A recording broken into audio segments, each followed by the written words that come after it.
Lord, make a regular man out of me.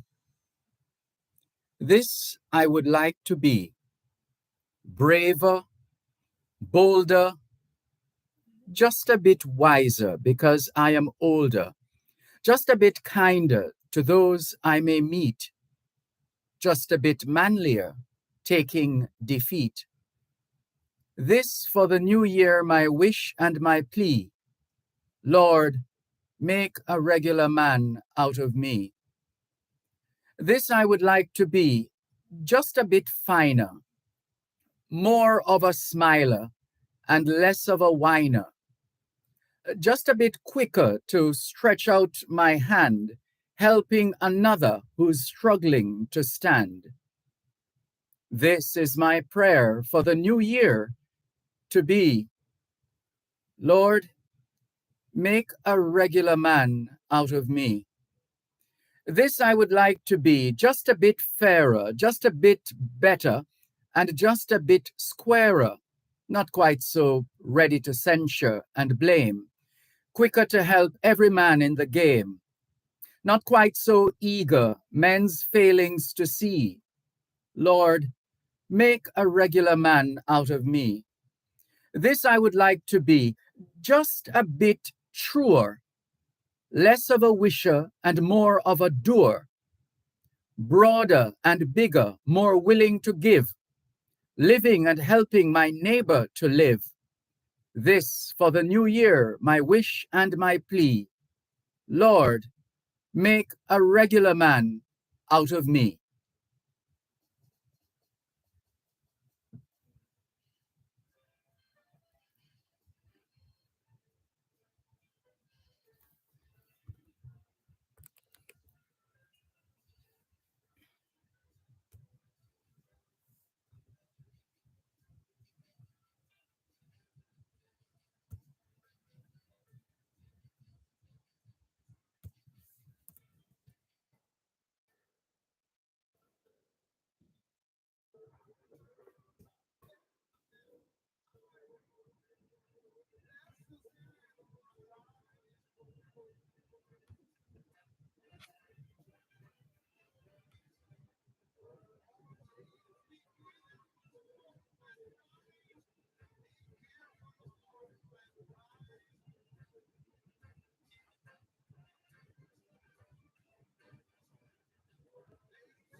Lessons in my life.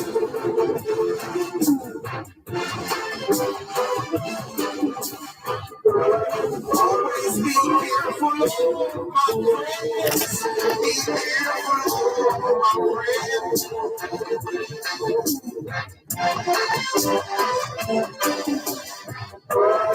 Money can make friendship end. It makes friendship end.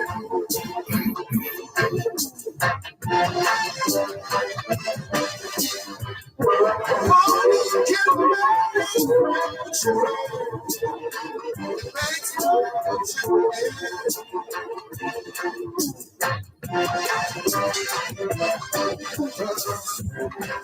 I'm up for man and up for people. I'm a progressive man and I love progressive people.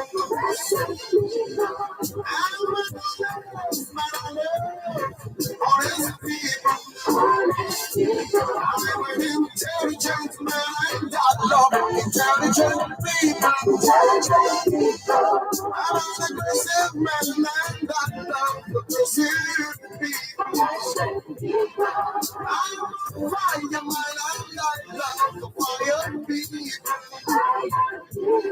I'm an open man and I love open people.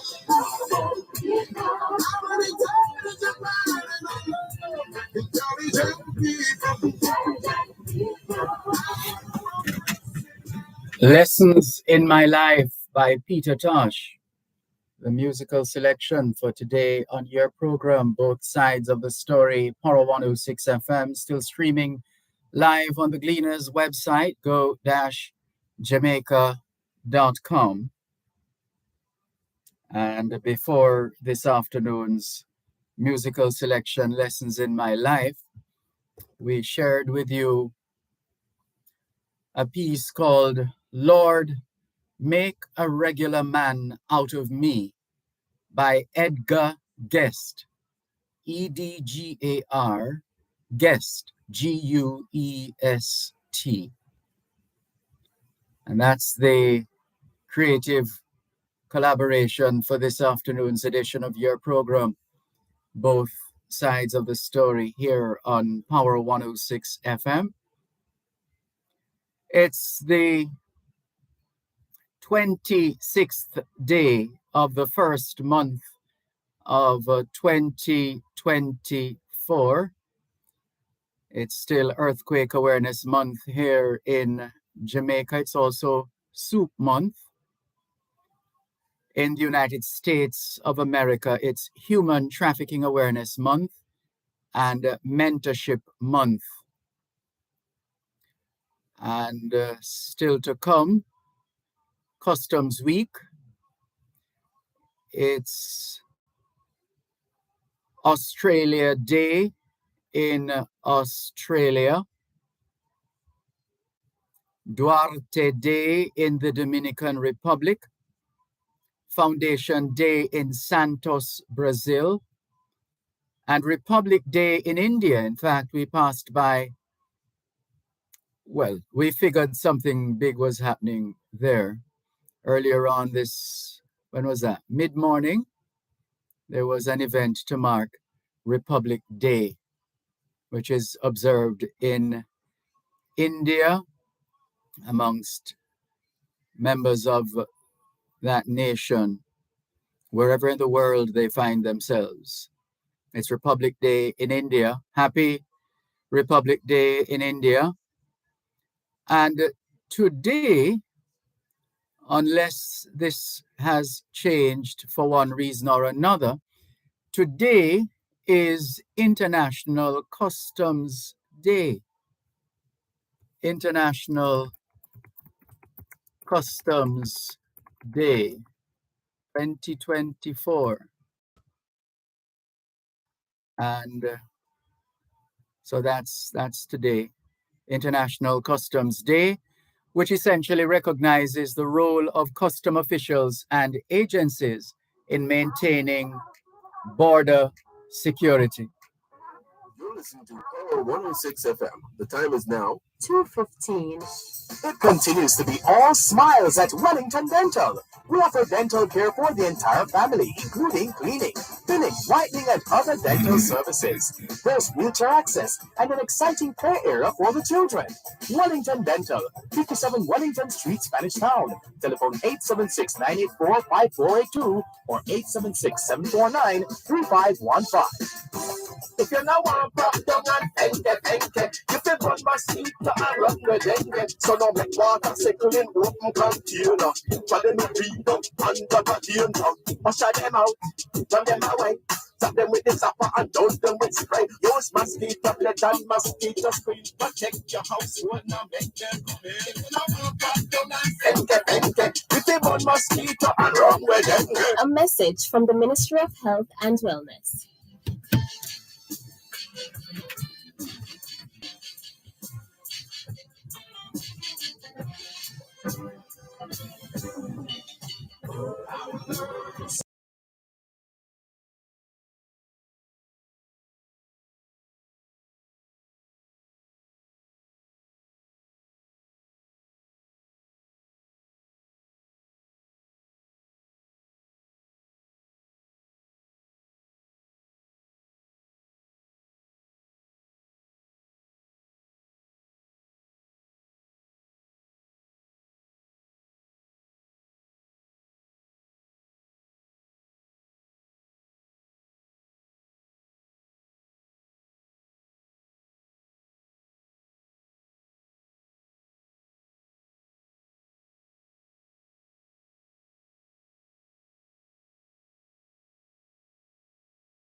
I'm a progressive man and I love progressive people. I'm a truthful man and I love truthful people. I'm an honest man and I love honest people. I've learned some lessons in my life. Lessons in my life.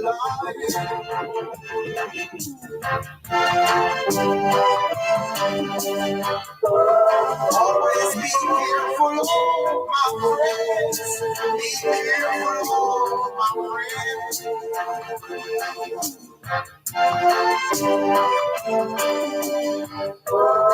Money can make friendship end.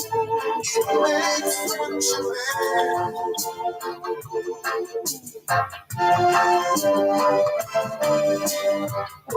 Money can make friendship end.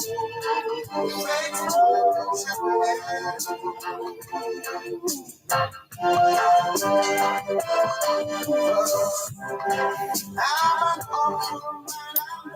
Hoy es viernes, el 26 de enero 2024,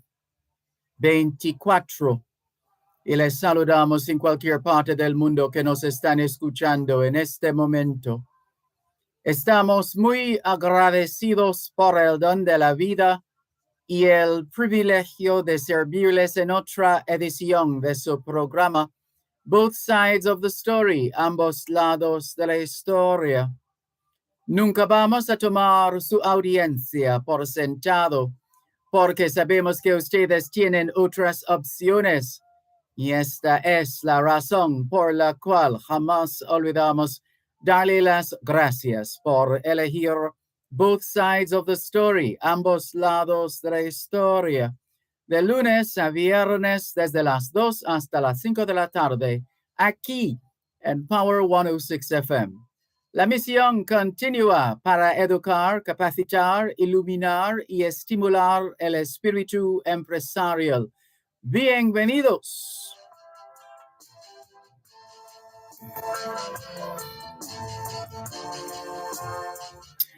C'est vendredi le 26 janvier 2024 et nous vous saluons tous qui nous écoutez, où que vous soyez dans le monde. Nous sommes reconnaissants du don de la vie ainsi que du privilège d'être à votre service par une nouvelle édition de votre programme Both Sides of the Story, le pour et le contre. Nous ne considérons pas votre fidélité comme l'un de soi parce que nous savons que vous avez l'embarras du choix. C'est pourquoi nous n'oublions jamais de vous remercier de choisir d'écouter Both Sides of the Story, le pour et le contre, du lundi au vendredi de 2h à 5h de l'après-midi sur notre antenne Power 106 FM. Nous continuons notre mission d'éduquer, d'habiliter, d'éclairer et d'encourager l'esprit d'entreprise. Bienvenue.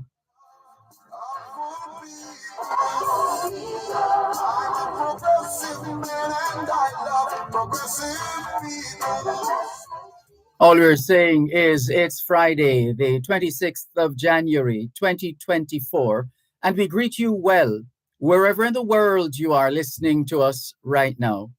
We remain eternally grateful for the gift of life and the privilege to serve you on yet another edition of your program, Both Sides of the Story.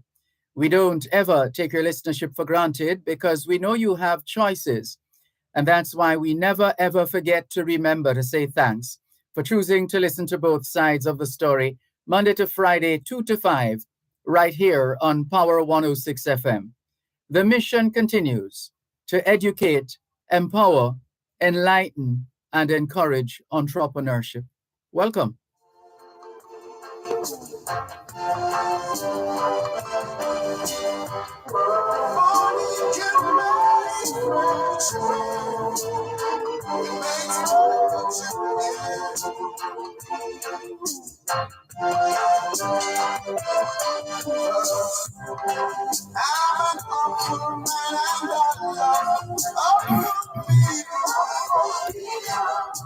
Good afternoon to those of you listening to us on 106.1, 106.3, 106.5, 106.7, and 106.9. From Morant Point to Negril Point, from Morant Point to Galena Point, and all across Jamaica and the diaspora. Thank you so much for joining us here on your program, Both Sides of the Story, Power 106 FM. As you know, we don't ever take your listenership for granted because we know you have choices. And that's why we never ever forget to remember to say thanks for choosing to listen to Both Sides of the Story, Monday to Friday, 2 to 5, right here on Power 106 FM. The mission continues to educate, empower, enlighten, and encourage entrepreneurship. Welcome.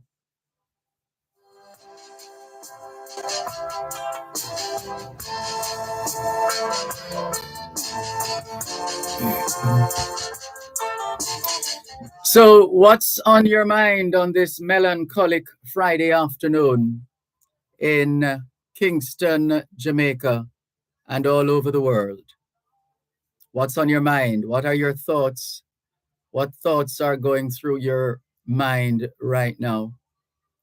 Perhaps you have an idea, a suggestion, an issue, a question, whatever is on your mind. Please feel free to share.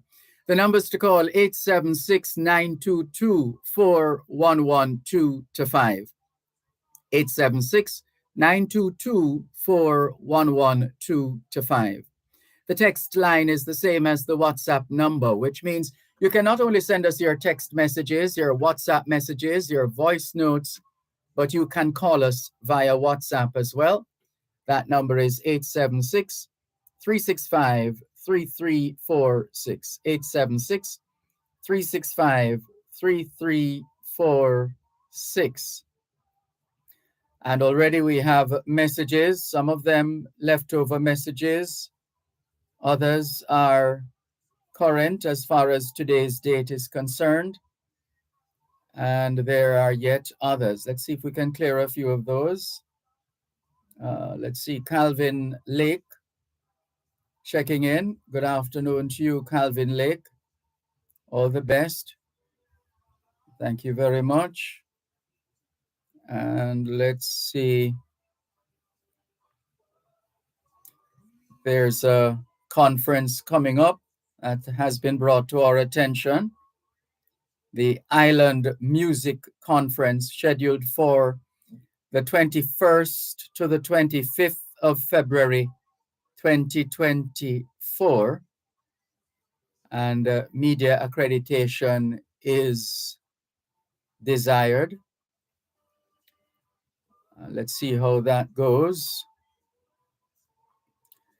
Nikki, our budding entrepreneur and the maker of Nikki's Spices and More. We trust all is well with you and yours. Thank you for keeping in touch. Raskava shows us, what's this now? A couple of combs and a smart looking pair of shoes. And he labels it Jamaica before independence.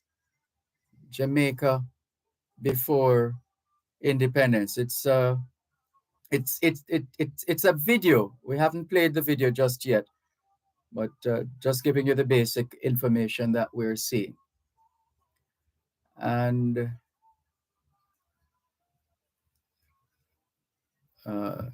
U.S. What's this? U.S. Fulbright Scholars. This looks like it's a community, a WhatsApp community that a group of individuals is looking to get going. We wish them well as we go through to clear the other messages in the meantime to become current message-wise. Let's see what we'll find here. This one says, good morning, happy Friday. Well, it's afternoon. Good afternoon to you. And Sharon Smith of the Jose Marti Alumni Association New York chapter, celebrating joyfully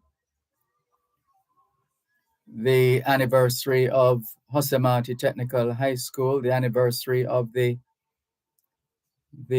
birth of Jose Julian Marti Perez,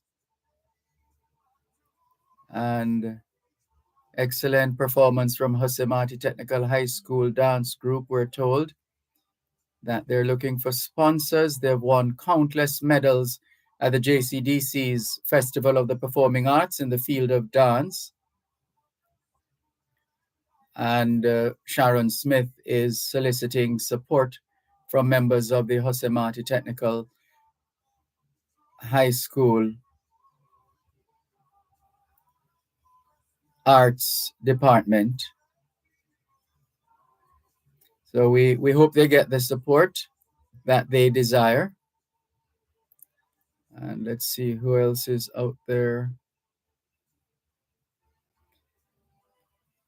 Better Health for Black Communities. This is another health initiative being promoted, which is scheduled for Thursday, the 29th of February, 2024, from 6:30 p.m. to 8:30 p.m.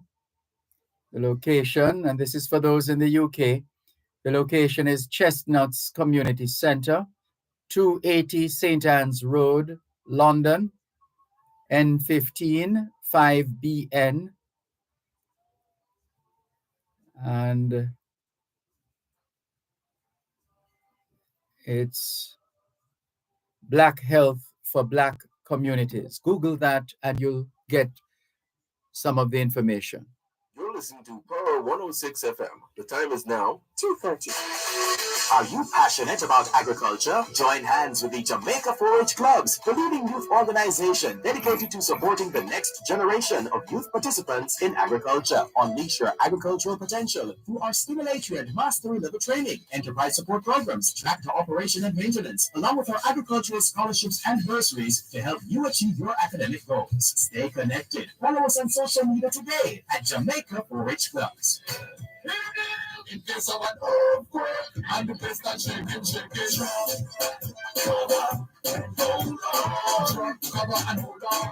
In case of an earthquake, in case of an earthquake, you gotta stay calm. Move away from those windows and things that can fall. Try not to use steps or elevators at all. Learn how to protect yourself during an earthquake. Log on to weready.org. That's weready.org for more information.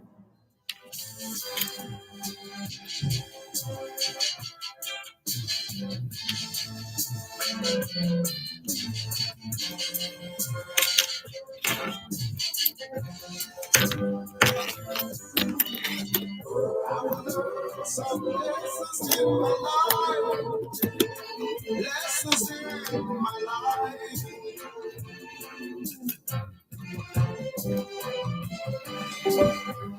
Always be careful of mankind, be careful of mankind.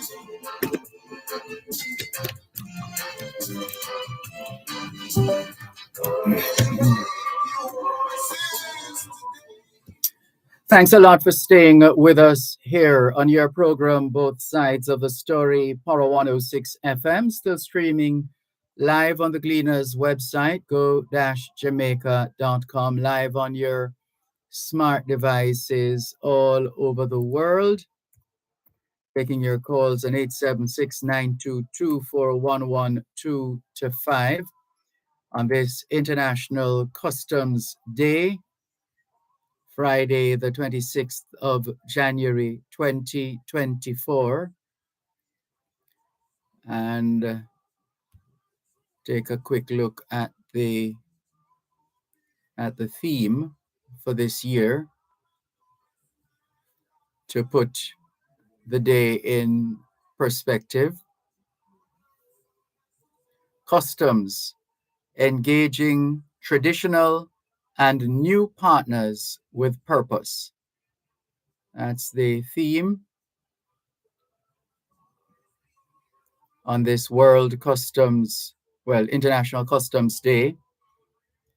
The World Customs Organization, in commemorating International Customs Day, getting support from customs and excise departments right across the globe. Customs, engaging traditional and new partners with purpose. That is the theme for International Customs Day today. Hello to those who have joined us since we last checked. Cherry Henry, good afternoon to you. Norman Hines, thank you very much for joining us as well. It's good to have you on board here on Both Sides of the Story, Power 106 FM. Still streaming live on the Gleaners website, go-jamaica.com. Live on your smart devices all over the world. We're seeing a request or a query coming through in relation to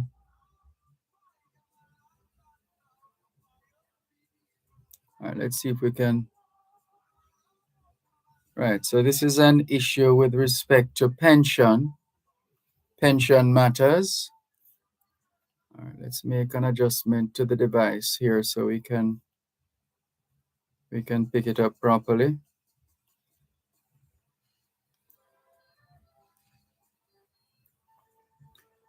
Right, so the message says, good evening, Mr. Malcolm. I'm asking you if you can help me in any way for me to get my January 2024 pension money from Scotiabank, Sam Sharp Square, Montego Bay.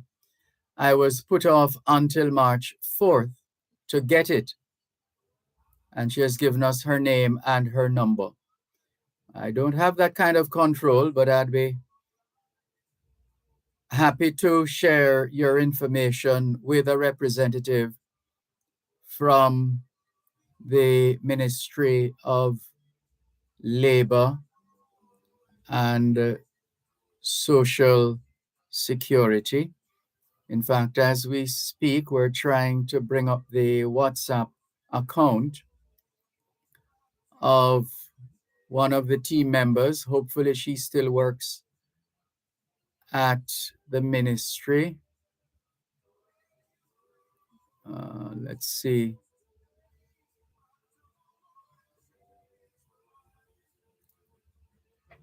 All right. That's taking a while to come up. So we're going to try again.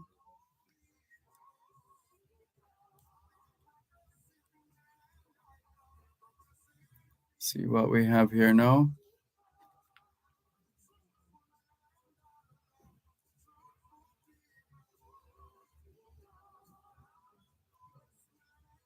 All right, we're not seeing exactly what we want to see at this stage.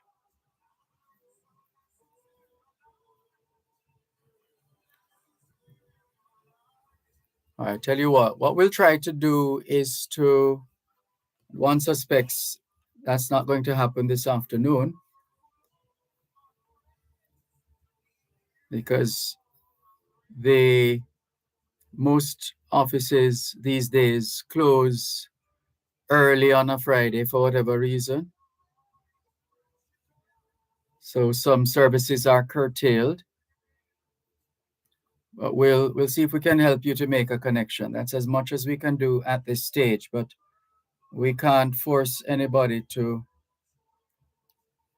hand over your pension money to you, and we wouldn't dare try that. But sorry to hear of your plight, and we'll see what we can do in terms of nudging a member of the team at the Ministry of Labor and Social Security. All right, we'll see what we can what we'll be able to do for the benefit of the listener who sent us the message.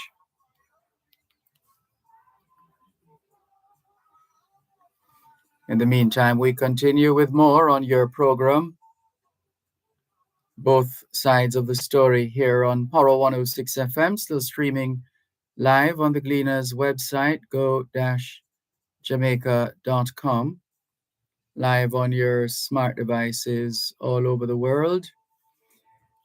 Taking your calls on 876-922-4112-5. 876-922-4112-5. Faye Weller says, "Blessed afternoon, Mr. Dervan and faithful listeners. I'm here listening and preparing for Sabbath."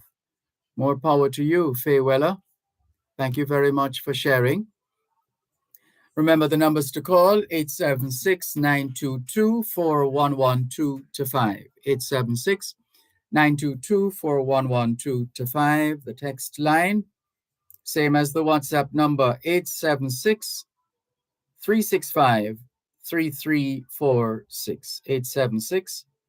876-365-3346. As we continue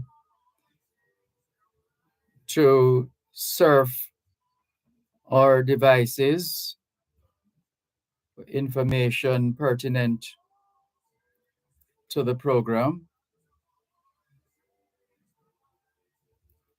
All right, so we'll get to those when we're able to, but we're on air right now. So let's go straight ahead. 876-922-4112-5. 876-922-4112-5. Text line 876-365-3346. Same as the WhatsApp number, 876-365-3346. Hello, good afternoon. Thanks for calling. Good afternoon, Dervan. Good afternoon. How are you? I am fine, thanks. And you? I am good, man. Um, I realized that the crime rate in Jamaica, there's no slowing down. And a lady called a couple days ago from Miami, she's an American citizen, and she said, we have coming up with a solution. But we come up with solution, but we don't have a direct, of, solution that we only would put the information to them and they would take to Parliament. And then if Parliament see that it is fit, then Parliament could say, okay, we could accept this proposal, or we could look at signature. So we get a million signature for certain proposal. But the point I want to make is that if people are killing people and people afraid to come forward, that is the stumbling block, that is the elephant in the room. Because if you become a witness in Jamaica, you're gonna die. Really? At the time, if you become the witness in Jamaica for a murder or a crime, But we have you are, apparently what has been described as let me see if I can remember how it was described. But essentially, the program in which uh, whistleblowers or others are protected, they is is known to be a tried, tested, and a proven program. And it's something that has been discussed. It's been widely discussed over the years. And at different points, our population has been reminded of our ability to have a successful witness protection program in Jamaica. well, the witness protection program, I know you were going there. I think it is outdated. I think it's not working. I think it's time for it to revamp. To what? Because No, you if you're going to move that, you have to have an idea of what you're going to replace it with. well, you make a suggestion, but I was coming with the idea. If you know of somebody involved in a murder and you're a witness to it, remember you have to look at your family, your children, your father, your mother, your brothers and sisters. We have to take these people out of the country. We have 14 Caribbean countries. We have bilateral agreements with most of these countries, Canada and the United States. You take the family completely out of the country. Not all the time. It doesn't always involve the entire family. But on the way how the crime is so sophisticated in Jamaica, criminality is now stoned and turned. And if you're going to say to me, Mac, give up somebody, then I have to look at my brother who lives in Hanover. He lives in Hanover at the moment, right? Why should I put my life on the line and put my brother's life on the line? Because remember, the Chief Justice is safe. The court officer, they're safe. But the witness system is outdated. They are not safe. You see, But there hasn't been a breach that we are aware of in this up to now. It's which is why I'm saying they speak about it so glowingly, because it's been it's been tried, tested, and proven for quite a number of years. where I live here in Florida, you see people walking around. We have to be mindful of the people who we talk to. Because some of these people, they work with the FBI, they work with certain organizations.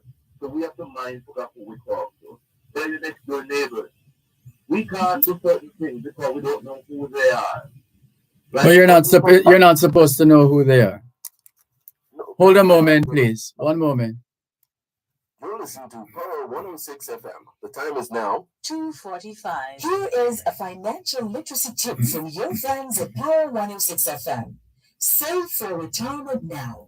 No matter how young you are, plan for your retirement now. With the power of compound interest, when you start saving in your 20s, you will earn interest not only on the principal you deposit, but also on the interest you earn over time. And you will have what you need to retire someday.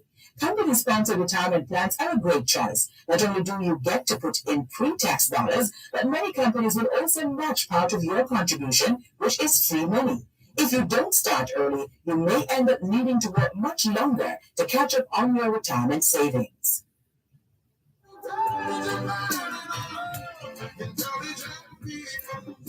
Yes, you don't expect them to make it that easy for you to be able to identify, oh, this is one person from witness protection. Ah, there goes another one.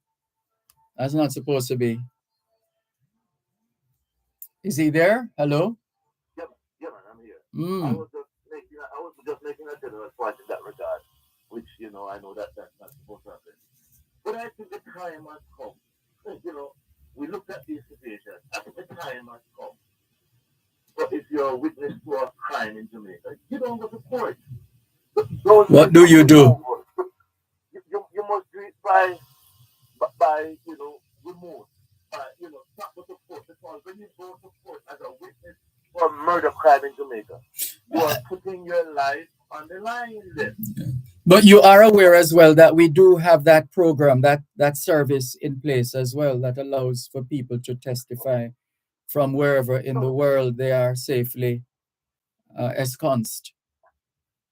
and if people realize that this is what we're going to do now, if people realize that they're going to get big payday, these suggestions I'm putting forward, we're going to get big payday. We're going to put this system that, look, you're not going to put anymore. Your family will take out of Jamaica. See everyone put a dent in the system of the climate. Because let me tell you, my brother, these boys leave no stoned and turned. And that is the problem. And when I look at the post officers, they are well protected. But we left out into the cold.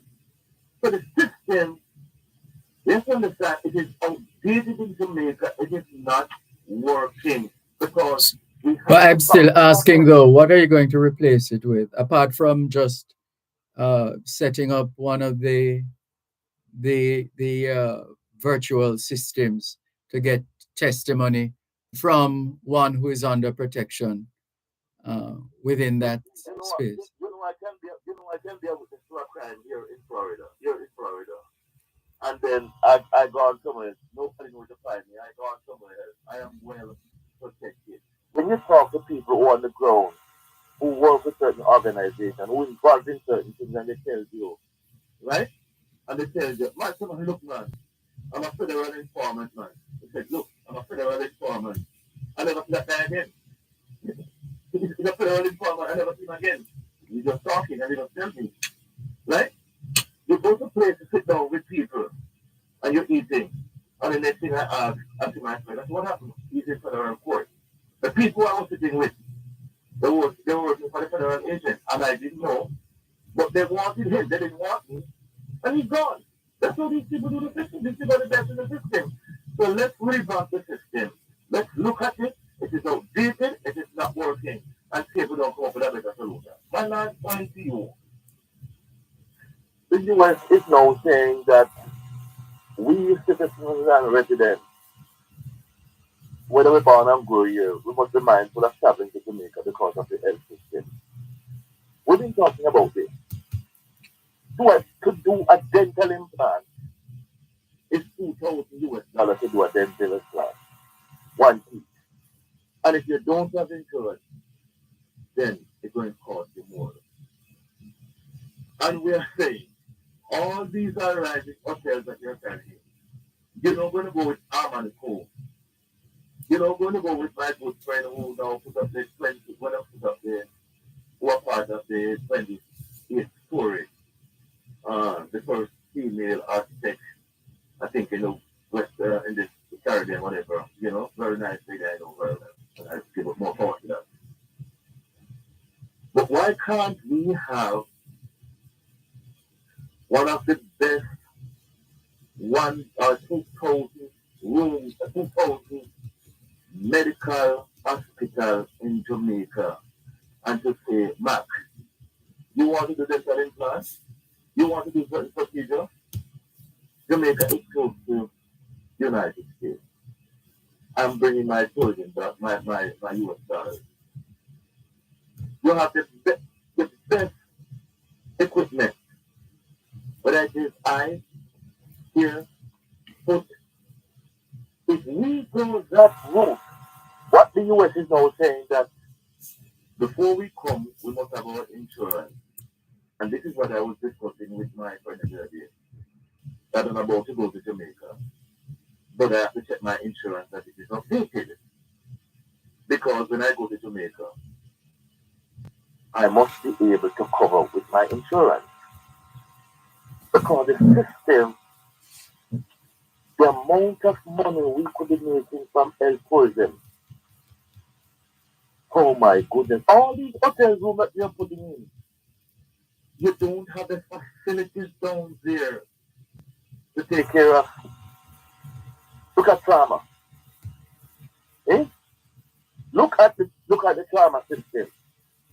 So we are saying to the government and to the opposition, put the money where your mouth is. And the solution to the problem, build a 2,000 room medical facility in Jamaica.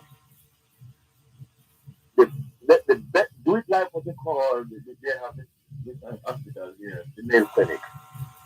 People from all over the world go to the male clinic. I think they have about 5 of them in the United States.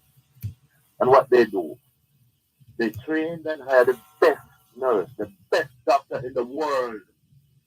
That's where they are. And that's where the people go. So we are saying to the Jamaican people and the government, this is the solution out. Because if the United States said, we must not come, people are going to listen. Because they know that if they make a motor vehicle accident, they're not going to get the care in Jamaica.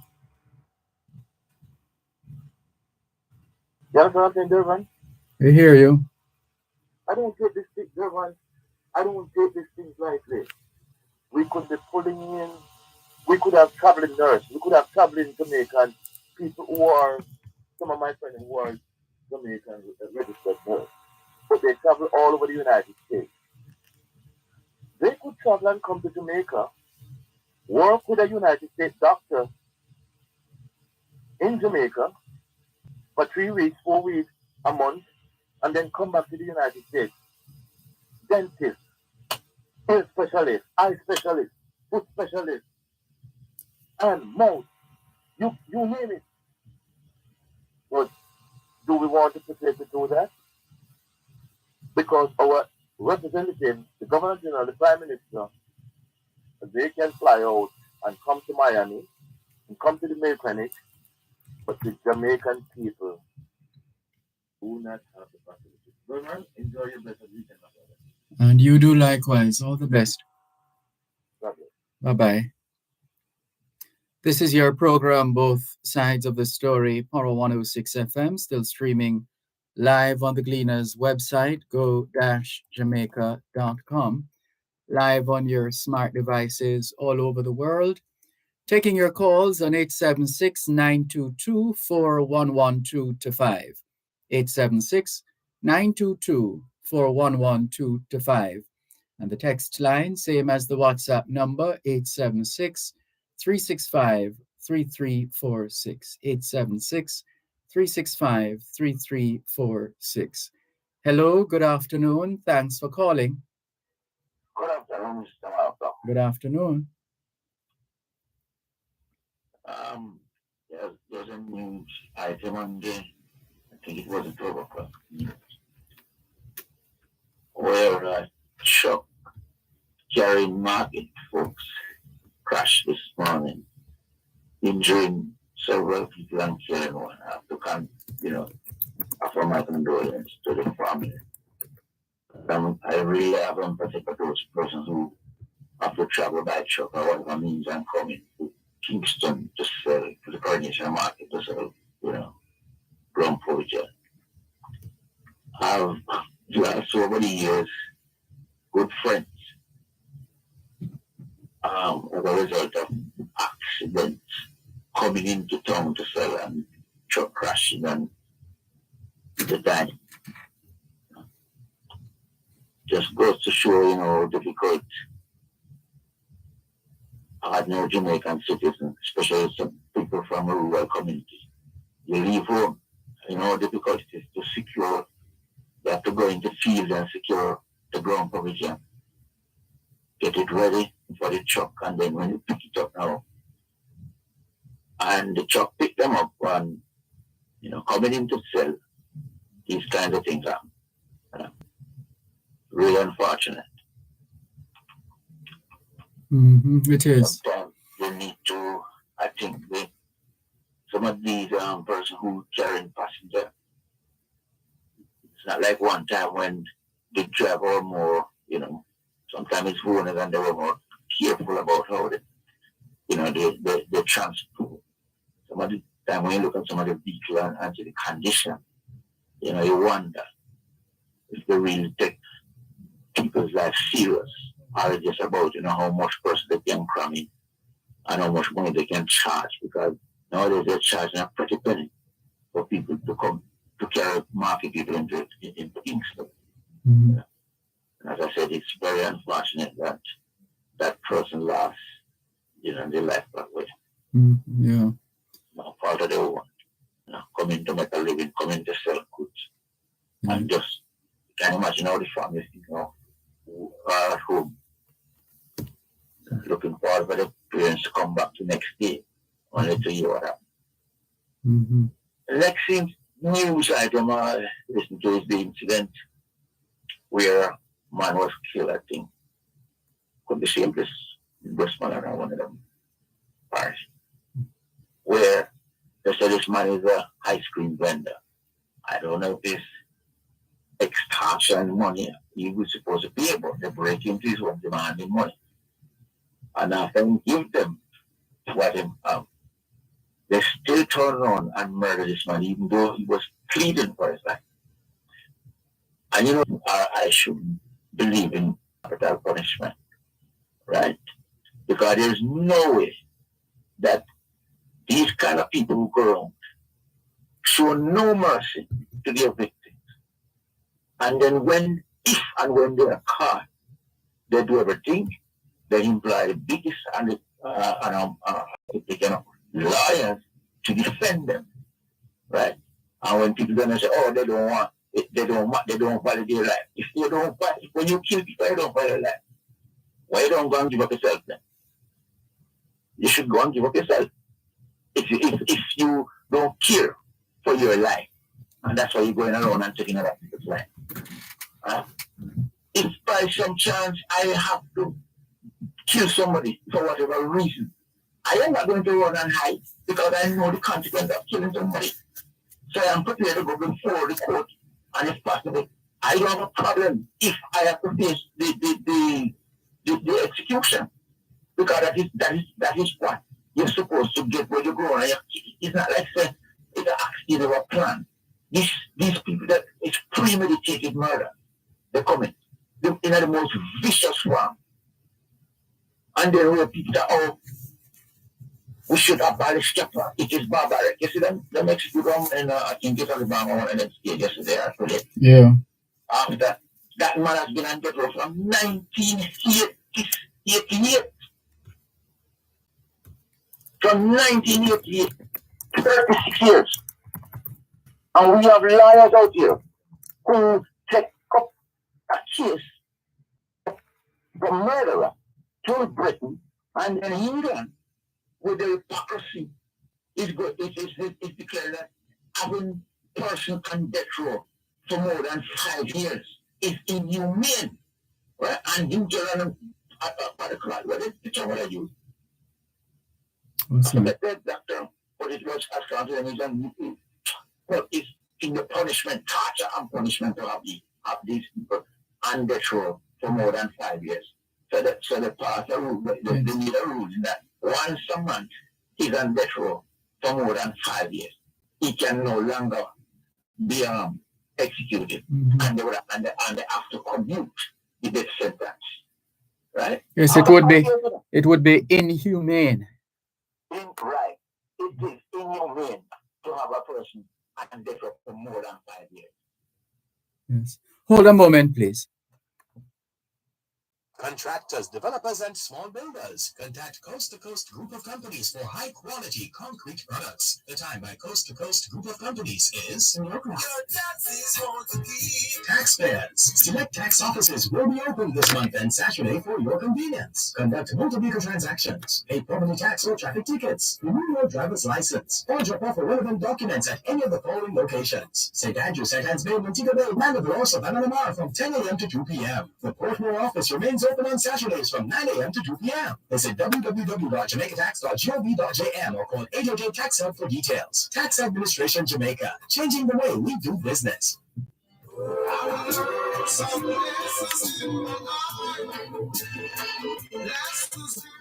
Thanks for holding. Please continue.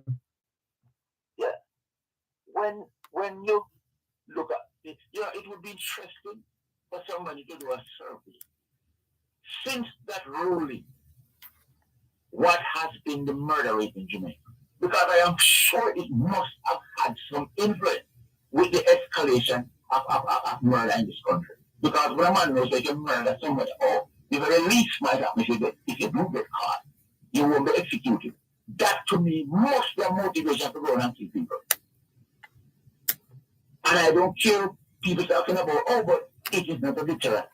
And they tend to use countries that has caused them to have it. I know Japan is a democratic state. Japan has the death penalty, and murder in Japan is very low. Yeah, crime in general. that they are. I'm on this. I shared on this program a few years ago of there's a story about Japan. 97% conviction rate and 90% conviction rate. Let me see. Extremely stringent gun laws since the latter half of the 20th century. The Japanese government has created and enforced strong gun control regulation, which for the most part has been highly effective. And it goes on. There's a big story. We shared it before, at least a couple of times on this program. And so much so that relatively recently, with the assassination of Shinzo Abe, I could understand what had happened at the time, because there's the way how their system is set up in Japan. It's not that easy to get your hands on a gun. But I mean, gun is not. No, I know the point you want to make. Yeah. Yes. And I know that in Japan you have organized crime, organized criminals, right? But the thing is, people there is a death penalty, right? And they respect people like so they don't go and murder each other, right?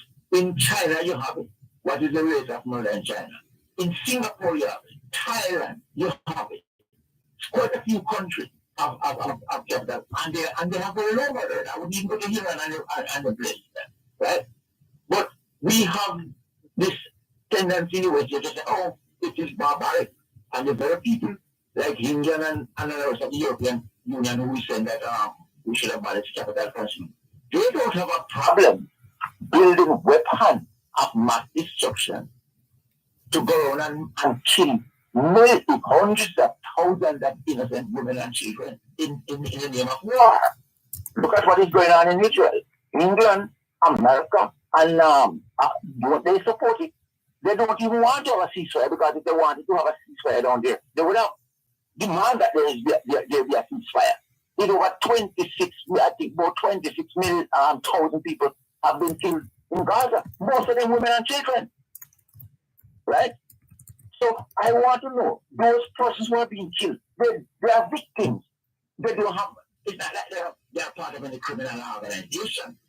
But we have people in this country who are part of organized crime and are just vigilant people, and they go around and murder people, right? It's the simplest thing. And then you're going to say, oh, we must, I believe 110% in capital punishment, and I don't pray from the only person, because I know if you go and you murder somebody, I'm not saying that every murder, every murderer should be executed, but yeah, those persons go on and kill people for hire, and people who get up and premeditated murder and kill people in the most vicious way. The only solution is to get rid of that person. And I'm quite sure that individual won't come back and kill nobody else.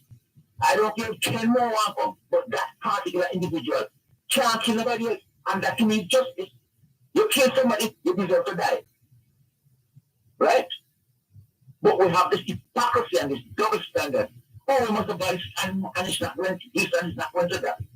Because there's only certain class of people that will be executed. I don't care.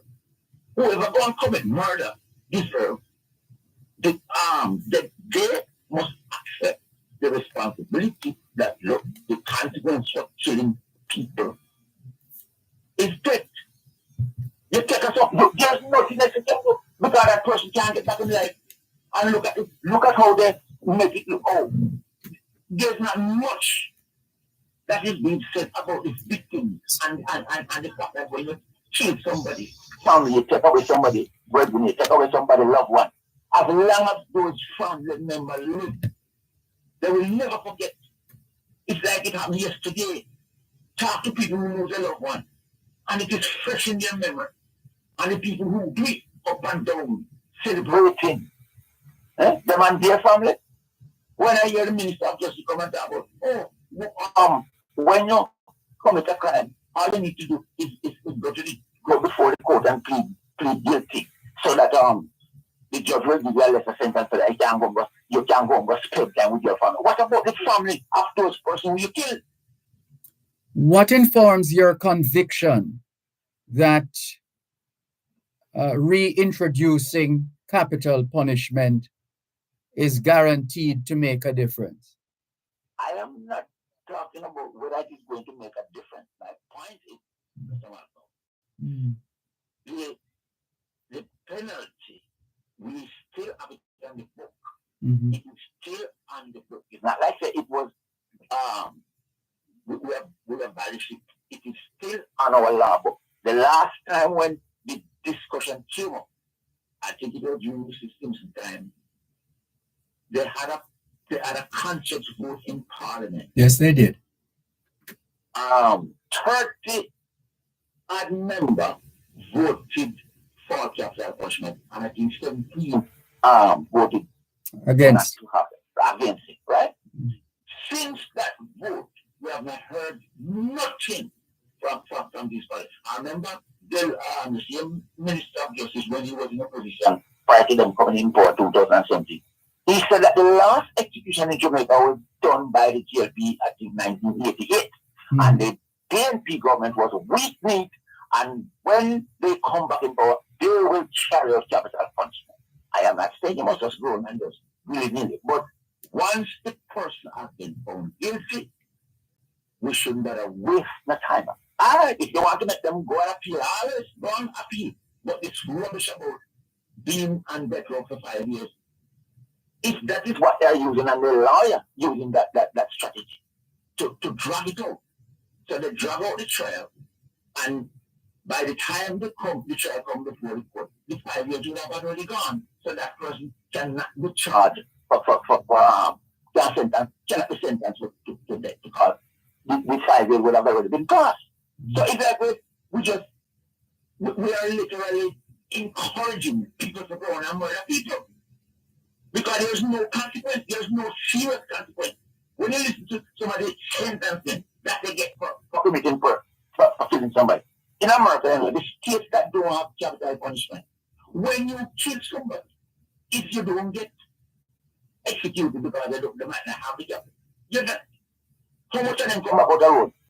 The sentence that they get, if, for example, people are charged, say 2, 3, 4, 5 murder in Jamaica, and then you hear them say, oh, they must run concurrently. So guess what? Them serve a quarter of the time, or a third of the time. Well, I see man get sentenced to America after 4 them and get 4 life sentence. 4 life sentence just. So them know say once they lock the door behind you, you spend the rest of your natural life behind bars, and all when you take your spirit down, you don't come out because you don't have to serve out the sentence. Eh? We joking out here. And it is all double standard and hypocrisy. When we're talking about people can go and murder people and then you must charge those people and go with them. So, thing there with them and people out there suffering. And I don't support it. I don't support it. I support you kill somebody, Mr. Malcolm. As I said, if me and you have something and I didn't plan to kill you, but you have somebody could domestic dispute or somebody might take some a stone and a stick or something. But you plan, premeditated. You go on and you have to kill people for money. You rob somebody, you turn and kill him like that poor man where they killed this morning now. The man begs him life. Begs him life, you know. You catch that now, you shouldn't even forget that. You want all them up. That's why you must have rotated for price killing. Because if you have your family and somebody go on and kill him like that now, and you know, you know, but I wait for time, just go back. You just go up on him. You see? And that is when they have so much trouble because the system has failed. Too much double standard in the prophecy. I tell them every time I live in we must abolish capital punishment is when the leaders of the world and all these tech merchants who go around and making weapons to kill our people. When these countries and these people in this country say, no, we are a civilized race, and based on our civilization, we should have abolished war. As long as you don't see fit to abolish war, don't tell me rubbish more, we must abolish capital punishment because that's just downright hypocrisy. There's a message that came through while you were talking. Mr. Malcolm, good afternoon. Your guest is just in shock. His view is baseless because death row is never empty, so it is not a deterrent. Everybody's entitled to their opinion, but we're not entitled to our fact. Okay. And my opinion is my opinion. Mm-hmm. So, it is what it is. Death row is never empty. Death row is never empty where? Who is on death row in Jamaica? Obviously nobody. And if it's there, they know that after 5 years they are free. Right? Every time that is problem with Jamaica because they claim that when you express views like that, oh, you're emotional. Well, I'm glad that I have emotion. But I know the people who going around and murdering people. If them didn't care about their life, if they didn't care about holding on to their life, then they would run up and down and get liars to defend them. So that means that them don't want dead. And if you don't want to die, don't kill somebody else. Mm-hmm. But as long as you decide that you want to murder people, then you must accept the consequence. All right. So have a good evening, Mr. Malcolm. You too. Thanks for the call. Take care. Bye-bye. This is your program, Both Sides of the Story, Power 106 FM. Hello, good afternoon. Thanks for calling. Hello.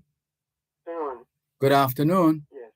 I just want to make a couple of comments and a caller from abroad, Matt, pertaining to you were trying to get from him. He said to the thing is outdated. That the witness protection or something like that. Mm-hmm. Witness protection program, yes. And when you try to ask him what should we replace it with, he did not give a direct answer until now. Yes. And all he's saying is that he can sit at a table and the person opposite to him is a federal bureau person or something like that. I heard him. Mm-hmm, but that no answer the question. You're right. And each time you ask him, he tell you a million things about FBI and how your person next door could be FBI and federal. That no answer the question now. No. Also, next point, I heard a little part of a discussion this morning. I didn't hear the whole of it between Simon and Ralston. And hold on, come back with it after the break, please. One moment. Okay. You're listening to Power 106 FM. The time is now 3:15. It's a new year with new savings. Get ready to renovate your space at Home and Things. Enjoy up to 50% off select items, unbeatable prices on porcelain, ceramic, and mosaic tiles. Extra specials on Spanish tiles, bathroom fixtures, faucets, windows and doors, beautiful lighting, home decor, and lots of new arrivals. There's no better time to create that new look. Enjoy New Year savings at Home and Things. Old Hope Road and Constant Spring Road. Jamaica builds with Home and Things.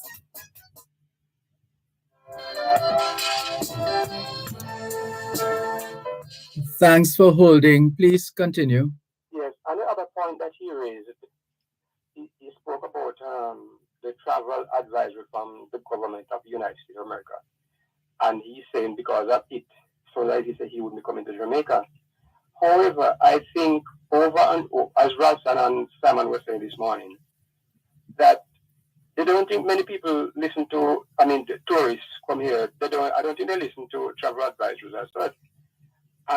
Because it seems because I think I heard Dr. Colin Cooper mention it too, say the more travel advisory that they issue in Jamaica, tourists come more. In fact, I remember the first state of emergency within the last few years of COVID-19 or before COVID, a little before or something like that.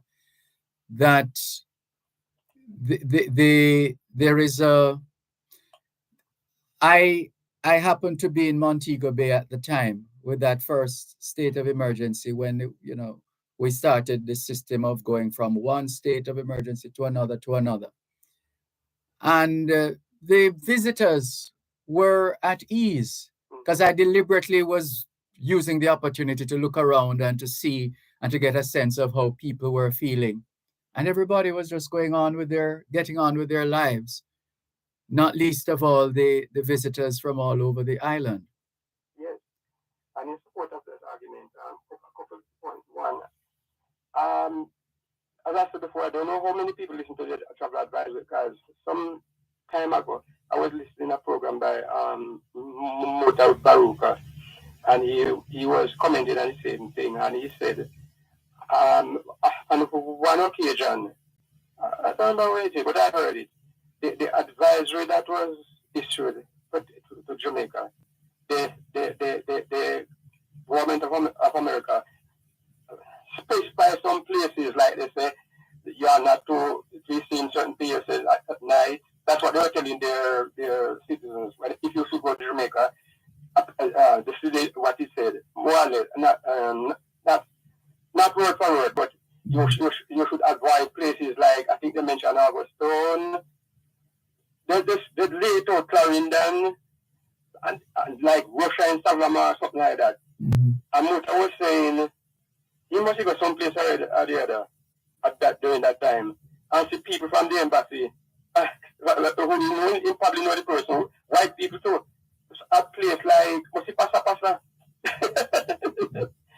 Right? At the same time, America is giving us. So I don't think many of the Americans listen to the advisory as such. Mm-hmm. Lastly, yeah, it's just from the standpoint that the countries have to protect the interest of their people and protect their people. So you, as a nation, you want to make sure that your people are not only safe at home, but they're also safe abroad, insofar as that is possible. Yeah. Lastly, in closing, put into the point that they made about the health and things like that.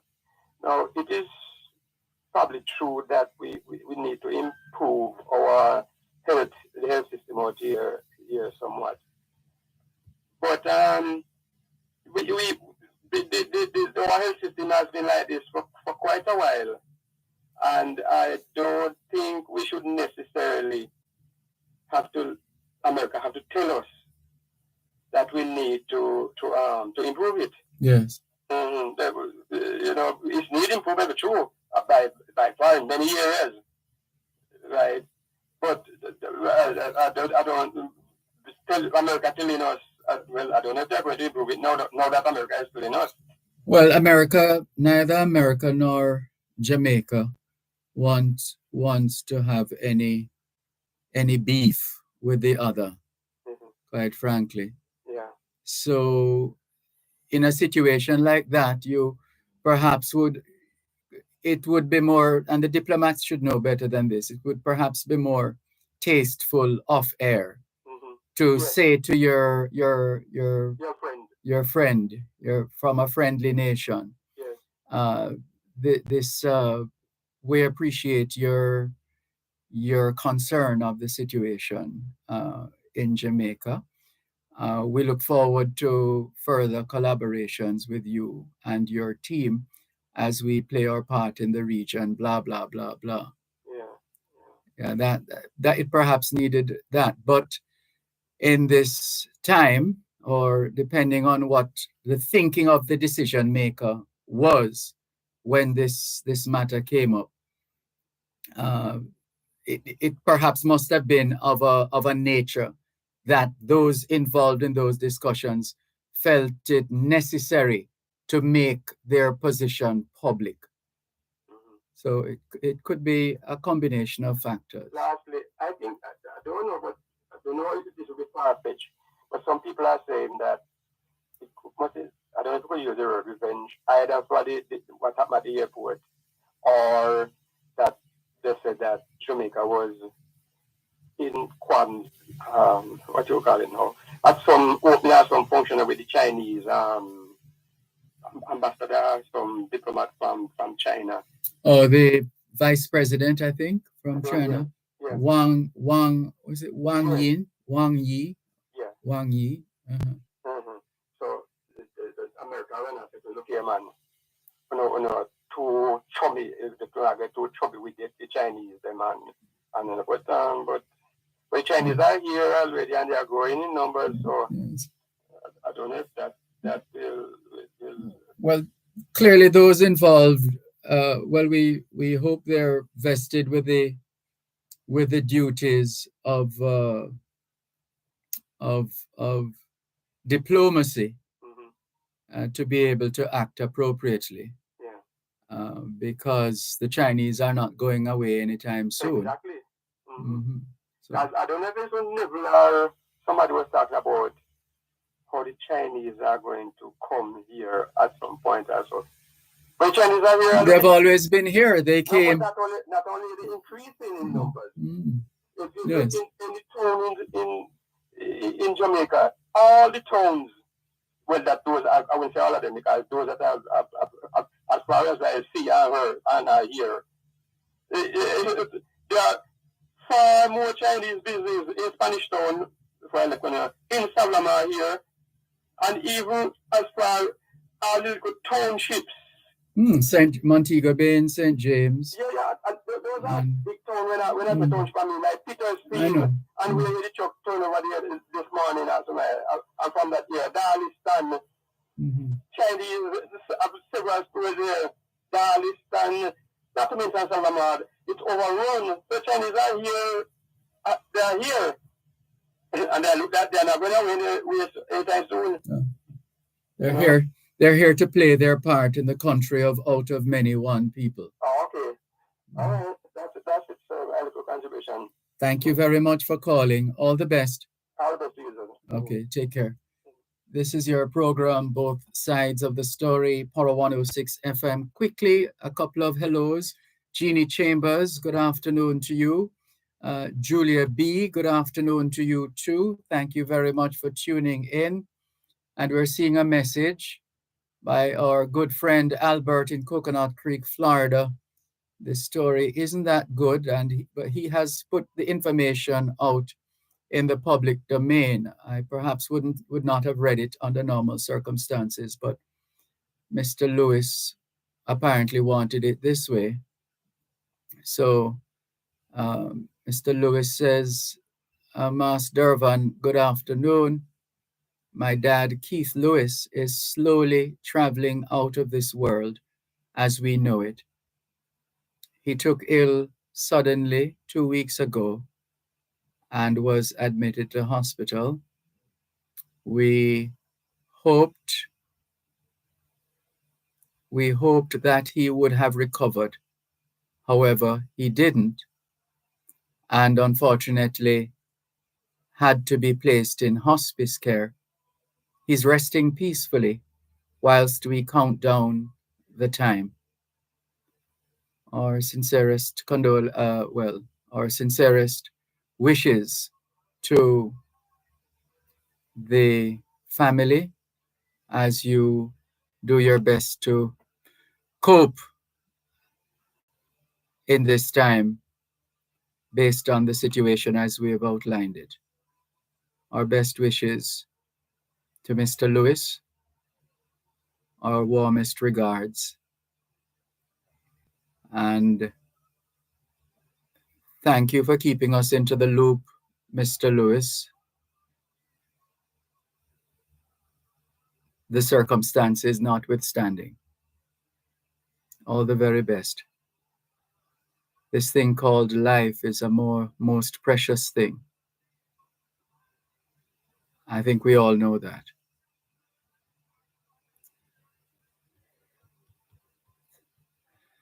This is your program, Both Sides of the Story, Power 106 FM. Hello, good afternoon. Good afternoon, my professor. Welcome, Mr. Carter. Good afternoon to your listeners and your precious callers.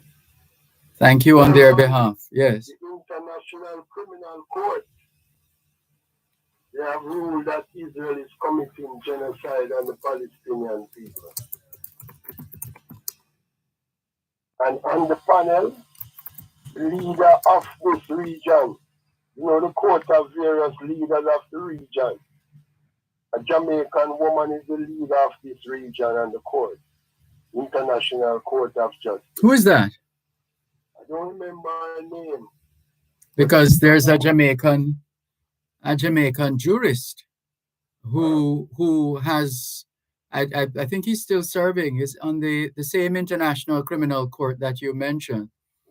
Yes. That's Julian Robinson's father. Yes, Sam Robinson. Beautiful. Yes. Mr. Malcolm. Uh-huh. What is the difference between war and crime? War and crime. Yeah, the difference between war and crime. Well, they both play their part in disfiguring our nations and our lives. Did you know that when the Western capitalism failed, you see, if you go back and look in history, anytime Western capitalism failed, they turned to war.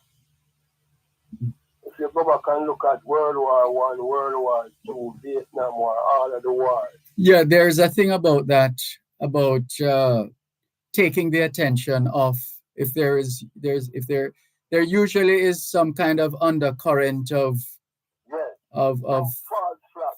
Right. Right, Mr. Malcolm. Mm-hmm. Because it is now said internationally that you see the part of the Gaza Strip that they're clearing. Mm-hmm. It is a very important waterway for both the Israeli and the Americans. Yes. Based on what is going on in the Suez Canal, mm-hmm. the Red Sea, and the Strait of Oman. So they're fighting over land and waterways. And the war is just a false flag. Mm-hmm. Mr. Malcolm, how important is land? Apparently, for generations, it has always been important, which is why the experts don't count what is on the land. They keep repeating it. It's the value is in the land itself, not the 20-room house that you put on it.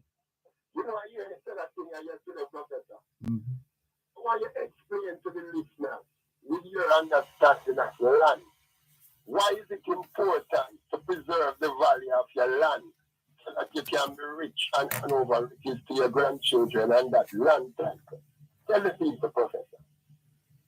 Yeah, because that's the nature of the beast, in the sense that, yes.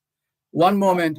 One moment, please. Jamaica's borders. Tell us about any illegal guns coming through customs controlled areas. Call Crime Stop at 311. The time by the Jamaica Customs Agency is 3:30. Tune in every Thursday at 3:30 p.m. for Your Legal Corner with Bailey Walker Huntington, doing both sides of the story with Dervan Malcolm on Power 106 FM. It's your source of information regarding U.S. immigration matters, combined with Power 106 FM's pioneer of diaspora broadcasting.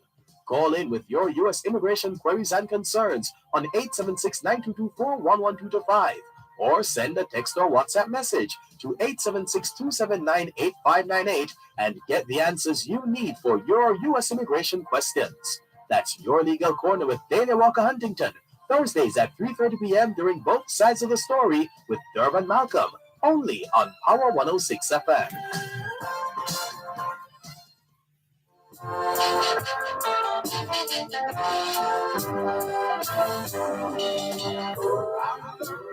Yes, Mr. Carter, there's no mystery to it, really. The land value has to do with the financial worth of any piece of property. And of course, they have arrived at this position forever, in a manner of speaking,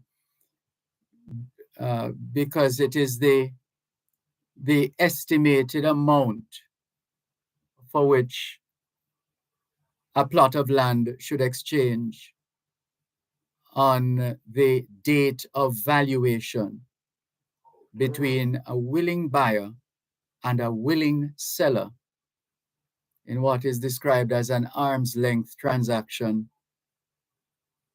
So, Mr. Malcolm, it is very important for our people to preserve the value of their land that they live in and now. Yes. And go ahead. Unfortunately, we are our greatest enemies in that regard because we engage in the kind of behaviors and actions that turn the value of land upside down. Exactly. We need to understand what crime is doing to the value of the land that they have on the house now. That's right. And what this garrison, this ghetto politics is doing to the value of the land and how it is going to impoverish them for generations to come, while those who governing them have the best land. Don't you, Dervan? Yeah. Hello? Yes, especially because they can afford it. Hello? You're not here? Yes. There seems to be a problem with the line now. Not sure. Yes, hearing you now. I would wonder the role and function of a member of parliament for the purpose of the job description that they're doing in the parliament.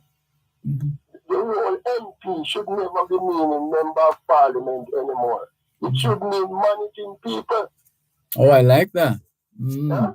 Yes, I like the use of those words. Managing people. Yes, to let the people know.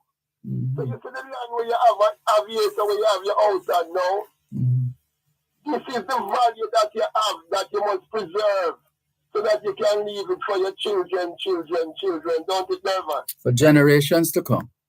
Yes. Well, let me tell you, our people weren't taught this in school, Dervan. Oh, there's a lot. There's a lot that we haven't been taught. Dervan, another thing I want to bring to the people in attention and your attention. Christine Lagarde, that lady. Yes, former IMF chief. Yeah, the lady who controls the world's money. She's now the head of the European Central Bank. She stepped forward last week in Davos, where they're having the World Economic Forum. Yes, men in the world and women gather together in Davos every year. And they set policy that they send to governments all over the world. Here she stepped forward and said, no, Mr. Malcolm, the problem of the world now is not the conflicts that are in the world or climate change, but we have a bigger problem in misinformation. Misinformation, Dervan. Yep. Dervan, how important is information? It is critical. It is critical because that's like the if you want to call it the lifeblood of communication. Dervan, baby something, and it's going on brain, and you keep feeding them with it, then become it. Yeah. Don't it, Dervan? Mm-hmm. Dervan, you know, so sometimes I believe them brainwash with Dervan. Them tell me nothing, you know. Maybe at the time when we're still in the burgeoning, is it the burgeoning stage, that phase where we're still growing and still developing and still learning. Dervan, you know that you, Mr. Malcolm, you cannot afford to tell a lie on the radio. I know that. Especially in these times. Well, I've always known that. You always did that the politician or the people them vote for and give them vote. Always did that them I tell so much lie and I get rid of it. Dervan. It could be myriad of reasons. First of all, to tell a lie, you have to know the truth. Yes, I like that one. I like Yes. that one. That's, I like that one. yes, because people can be misinformed, and not necessarily deliberately so. Not necessarily deliberate. Dervan, the Bible says a lying lips is an abomination unto God. Mm-hmm. How serious is that? Very serious. As I one my thinking is, when if you embark on a lifetime or lifestyle of telling fibs, telling lies, you become more dangerous than those running around with weapons, ammunition. Kill off the Jamaican people for the last 5 years are the stress-related diseases, yeah? Mm-hmm. Hypertension, stroke, heart disease. You see, I do with the crime and violence, it came number 7 in my study. You know, our AIDS-related disease killed more people last year in Jamaica than the gunshot itself. AIDS is not there. Mm-hmm. And most of the AIDS virus, when you check certain doctor, and they tell you that it's because of transactional sex. Yeah. Yeah, and don't let anybody transfer the stress to you. Yeah? Mm-hmm. Avoid it. Tell the people them no. Because transfer of stress is very common in our culture. Don't you think, Mr. Malcolm? Yeah, it make turn your situation into somebody else's problem. Into somebody else's problem. People come borrow your money. And when them to pay you back, them tell you about next week. Mm-hmm. Transfer of stress. Another thing that I found out among children while we're having this educational problem, a lot of them, because of the games and the TikTok and all of these social media impact, the dopamine level is too high, Dervan. Yeah. The dopamine is a very dangerous thing in a Dervan. Mm-hmm. That's happy hormone. Yeah. Which is why ever so often you see people doing things with their phones, yes, because they want to have that feeling again. That you know, feeling again. And every time you get that feeling, you want to have it again, even more. Yeah, and you notice the children stop using the dictionary, Dervan. Oh yes. They find it boring because the cell phone, the game's more exciting to them. But I always have my smartphone for, apart from regular taking and making calls. My dictionary is, I have 3 dictionaries, or is it 4? Language dictionaries plus the regular English language Oxford dictionary. It's quite useful. Dervan, you know the challenge that I'm going to put out to you for this year? What's that? I want you to make this program your ministry, yeah? That this program is a ministry, you know, Dervan. Okay. Yeah, and we are in World War III here, Dervan. I mean, nobody fool you. It's plain to see. It's plain to see, Professor. Plain to see. Mm-hmm. To be continued. Next time, more time. Take care. Take care. Have a good weekend. You too. Bye-bye. This is your program, Both Sides of the Story, Power 106 FM. Here's the thing. We have someone here who has been holding for 34 minutes and 30 seconds. So we're going to go to that caller now. Please bear with us, the others who are holding on. We'll try our best. Hello, good afternoon. Thanks for your patience. Thanks for your call. Go ahead, please. Good afternoon, Dervan. Good afternoon. Dervan, you ever hear of a fire belt? A fire belt? Yeah. What is that? Yeah, man, a belt with fire upon it where a lick. It a lick hot with fire. Oh. What would cause it to be hit? What would cause it to be hitting with fire? Well, you set the belt on fire and then use it. Yeah. So Dervan, I don't want you to be saying that I'm speaking divisive, Dervan. But here what I'm going to ask you, Dervan. When it comes on to the people who reside in Jacksonville and Cherry Garden and Narbrook and Beverly Hills, Smokyville, what have they contribute to the fabric of this great community called Jamaica, the brand? What have they contributed? I haven't studied any of them in specific terms, so I'm not able to say what each has contributed. Perhaps they can also tell you about the nature and extent of their contribution to their community and to their country.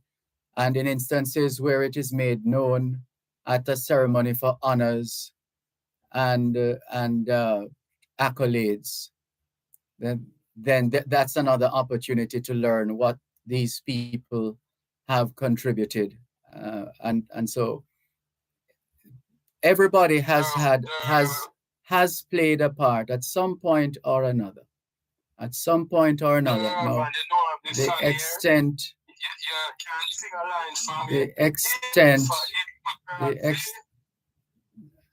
Hello.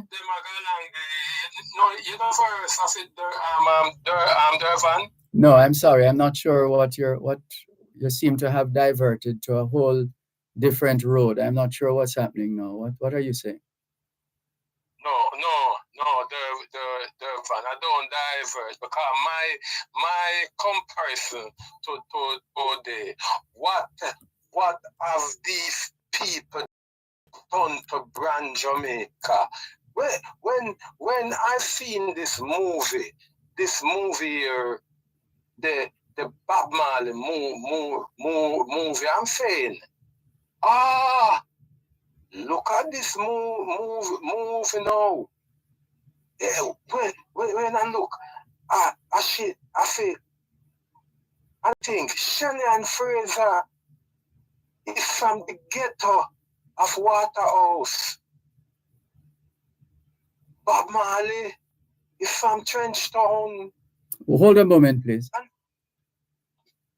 You're listening to Power 106 FM. The time is now 3:45. Here is a financial literacy tip from your friends at Power 106 FM. Record your expenses. The first step to start saving money is figuring out how much you spend. Keep track of all your expenses. That means every coffee, household item, and cash tip, as well as regular monthly bills. Record your expenses however it's easiest for you. A pencil and paper, a simple spreadsheet, or a free online spending tracker or app. Once you have your data, organize the numbers by categories such as gas, groceries, and mortgage, and total each amount. Use your credit card and bank statements to make sure you've included everything. I've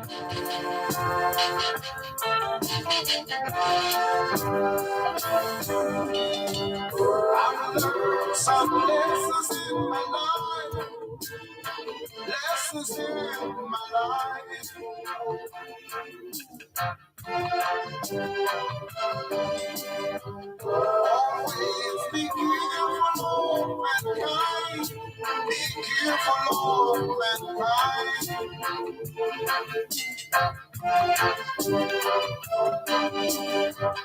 They'll make you promises today. Thanks a lot for staying with us here on your program, Both Sides of the Story, Poro 106 FM. Good afternoon to Natalie Winter. She says, "Hey, Dervan, looking great today, listening from overcast Washington Gardens, Kingston, Jamaica. Have an awesome day." Same to you, Natalie Winter.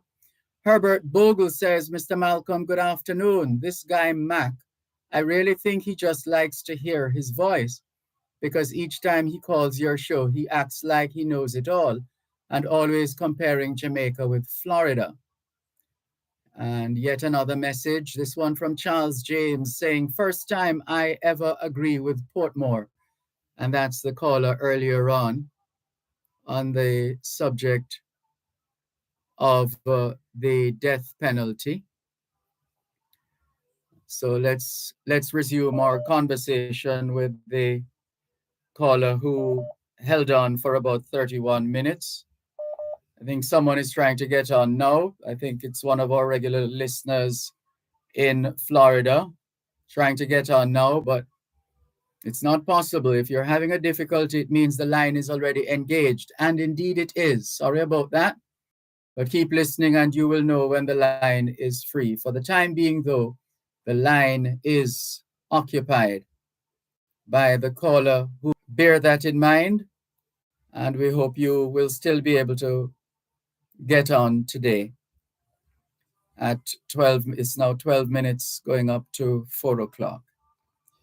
Thank you very much for holding. So you were saying now about Shelley Fraser in Waterhouse, and what Yes. where are you going with that now? So I'm saying now that Shelley and Fraser, Waterhouse, Usain Bolt, Sherwood Forest, deep in the woods, and Bob Marley, Trenchtown, Jimmy Cliff, out of Rockford. Technically speaking, 9 miles and then Trenchtown. Yeah, and Jimmy Cliff, Rockford. And we Rockford, before Rockford, Jimmy Cliff, St. James. Simpson Road. St. James. St. James. Yeah, Simpson Road. Uh-huh. Yeah, once lived with his family at Simpson Road in Rockford. Mm. And we could go on and on in these places of the inner city. And we are saying these people are the people who put Jamaica on the globe. These people are the people who put Jamaica on the globe, make Jamaica a brand. And we come now to understand that after these people put Jamaica on the globe, we have people who put forth themselves as prime ministers, as leaders of the countries in all categories, and with the hypocrisy, they have managed to help themselves, and hence they always end up and live in places like Cherry Garden and Jacksonville. But now that the Bob Marley movie come out now, we have seen it again, that the inner city, Sheldon Shepherd, Dervan, you know that actor, Sheldon Shepherd is my very good friend, yes. He is from Dirty Dunkirk. Kirk, you know, Dervan. I don't know of such a place. Yes, Dervan, the place where people get Dunkirk is a place where them say. Oh, that's where you're talking. Okay. Gunshot. Sheldon Shepherd is from Dirty Dunkirk. And I must tell you. I don't know. I know the place well, but I don't know of it being referred to as Dirty Dunkirk. When did that change? Dervan, I live there, Dervan. I live here, Dervan. And that is what the people call it? Allow me to class myself, No, Dervan. allow me to ask you a question. I'm asking a question. You don't need to take. Why are you taking offense to that? I'm asking a question. That's how I learn. I love to learn. Because Dervan, this is how people class the inner city, Dervan.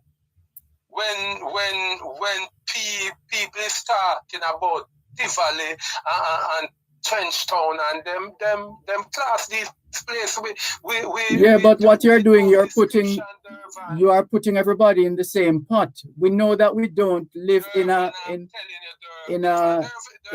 homogeneous as a homogeneous people. We don't do the same things the same way, etc. Everybody is different. Everybody themselves differently. So Dervan, Shepherd boys. The Shepherd boys. I know them very well. They are from this community. And they are exceptional. The Shepherd boys. They are from this community. And they are exceptional. And now we have seen where people I see I'm the uptown people said, no, he doesn't look like Bob Marley. Oh, Bob Marley is more lighter skin. How dare you say that? How dare you say? Talk about Sheldon acting skill. Talk about Sheldon acting skill. He has able to put across the inner city feelings of how Bob Marley would hack and react to a situation. And I'm saying that Sheldon has done a job about 99.9%. So in regard to brand Jamaica, I am telling you, the onus is now on the government of Jamaica to go around to these inner city community and fix it up. Fix up the inner city community, because when these tourists come into Jamaica, this is why the U.S. government released that damning report. And many people are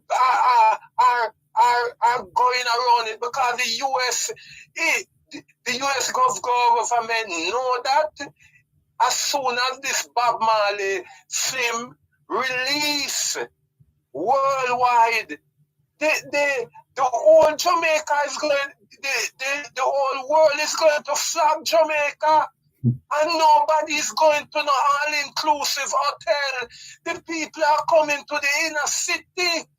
And Dervan, when I was speaking to you last week, and I was telling you about the situation about the ambulance service, the woeful shortage of ambulance when people get gunshots and wounded around Kingston. There's no ambulance to take them to a hospital. People have to be being transported in an handcarts and in wheelbarrow. Dervan, did you know that? the American government lift your program? The American government what? In Dervan? The American government what? Lift your program? This program here? That wouldn't be odd. Okay. So don't when me hear some people I say, oh, because the event at the airport a man take no. Yeah, whoever said that misinterpreted all that happened. No.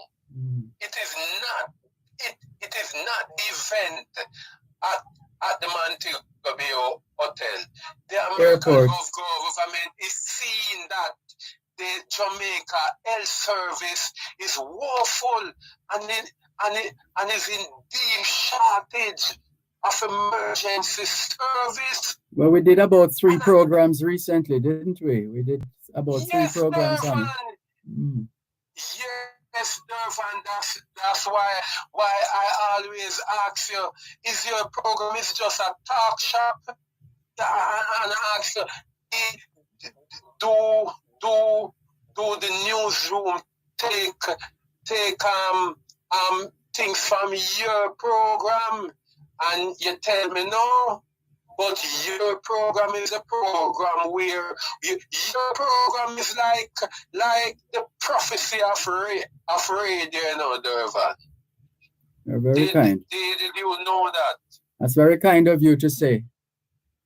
Yes, Dervan, your program, on both sides of the story, it's like prophecy of all radio program.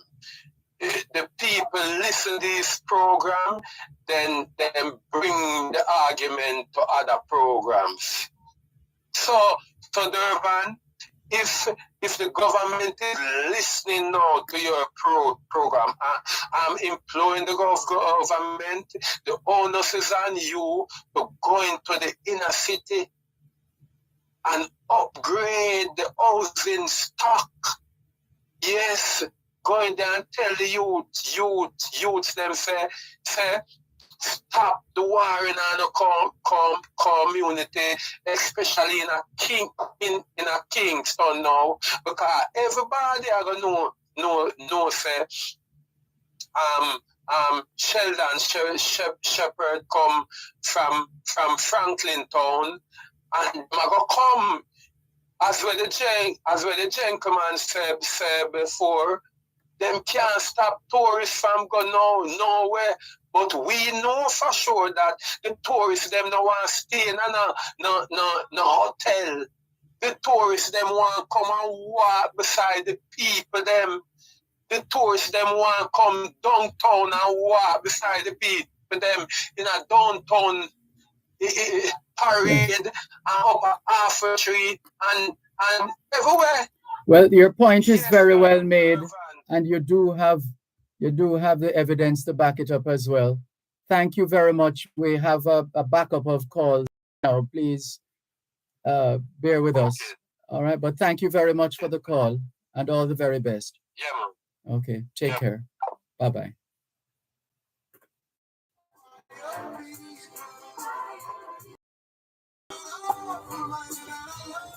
At Wellington Dental, they offer cleaning, filling, whitening, and other services for the entire family. The time by Wellington Dental is 4 o'clock. Poor roads a major concern? What about those drains that are in need of repair or cleaning? Who's responsible for repairing my road, and when will it be done? Join us this and every Tuesday morning at 8 during Morning Agenda as we travel on our roads with the National Works Agency and get answers to these and other concerns. You're welcome to visit their website at www.nwa.gov.jm. See the tender notices link for projects to be undertaken. You may also call them toll-free at 1-888-429-5NWA. That's 1-888-429-5692, or follow them on Twitter at NWA_JA and Facebook at www.facebook.com/NWA Jamaica. The National Works Agency, developing safe, reliable, and quality roads. make you promises today, but tomorrow they change their mind.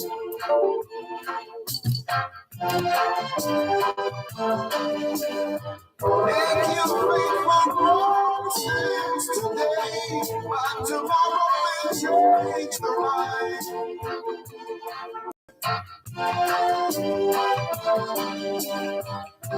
But I'm a humble man. I love humble people. Thanks a lot for staying with us here on your program, Both Sides of the Story, 106 FM, still streaming live on the Gleaners website, go-jamaica.com. Ambleton Ray says, Grand Rising, Kingman, Dervan, trusting your entire family and you are well. Please mark me present there, sir. I am here absorbing education, information, and inspiration. Keep on keeping on. 100 upfulness, says Ambleton Ray. Thank you very much. Paul Miles of the eponymous Paul Miles Foundation asks, is this correct? 1.7 trillion Jamaican dollars in unaccounted funds?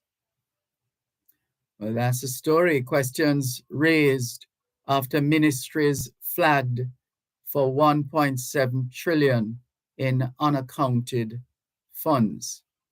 Now, there's a significant story that requires further investigation. Orinthia Campbell says, hello, Mr. Malcolm. Good afternoon. Good afternoon. And Paul Miles, thank you very much for all the work you continue to do in the field of education in particular, but also in sports and related fields. Well done. And we definitely will be coming back to this story. No question about that. We have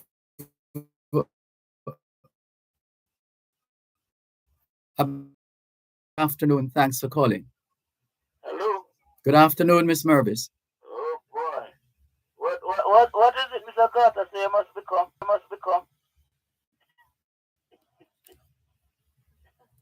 What did he say a while ago? But you had that already. I can't remember the word, because something happened with attention sort of spin off a little, Don't worry about that, man. One goat kid in my yard, in my little garden, so I turn around, go chase it. Okay. I won't stop doing trouble with goats. Maybe because they know you are the GOAT, G-O-A-T, greatest of them all. No, man, me have some people from up the road who not stop doing only for problem with animals. Them tie them next door, and the other ones gonna try to come through the fence and give me a lot of trouble. Anyway, let me get on to the matter what I call about. Yes. I was listening Portmore, and very long time I wanted to touch base on what he was saying. Because sometimes some people even use the Bible and quote some things in there as if the Bible give you a right to do wrong. Oh, that's what you mean. Yes, because I make sure I find 1 Timothy chapter 1. Knowing this, that the law is not made for a righteous man, but for the lawless, the disobedient. So the increase in traffic fines is not for the lawful, it's for the lawless. The ungodly, for the sinners, unholy, profane, murderers of fathers, murderers of mothers, mansayers, whoremongers, for those that defile themselves with mankind, for this one is what? No. Sounds like everybody, Miss Mervis. Yes, men steal and liars. Perjured persons. I'm reading from 1 Timothy chapter 1 from verse 9 to 10. Yes, everybody in it, and it ends by saying, if there be any other thing that is contrary. Cast the first stone. No, that is contrary to sound doctrine. Oh. Any other thing that is not added here. But what I am saying, as Portmore rightly said, over the years I keep saying, what is the law for? Is the law there It's to engender a sustainable level of to engender a sustainable level of civility. But people need to understand that when you break the law and you are sentenced, that is not done for a deterrent. It's a punishment for your wrongdoing. The law is there to stop you from doing what you did. It's a deterrent there to stop you from doing that whatever you did to other people. Yeah. It's not after you commit the crime it become a deterrent. No foolishness that. Long time I want to No, both ways, to and fro. No, but the law is there to stop you from hurting other people and doing other things to other people, you know. Right, other people hurting you, crossing them line or whatever. That's what the law is there for. As you say, civility or whatever. But when once you break the law, you must take the consequences. That's what the law is about. It's not about rehabilitating you and all them something. No. And that's what the law got. Once you break the law, not say rehabilitation or type, but when once you break the law, you must be prepared to take the consequences.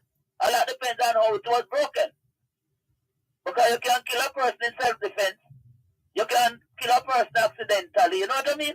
Yeah, people. And all that. But I mean, when you want to get out there and slaughter people and just kill people like that. No. Or rape people and kill them and certain kind of wickedness, man. You must take the consequences.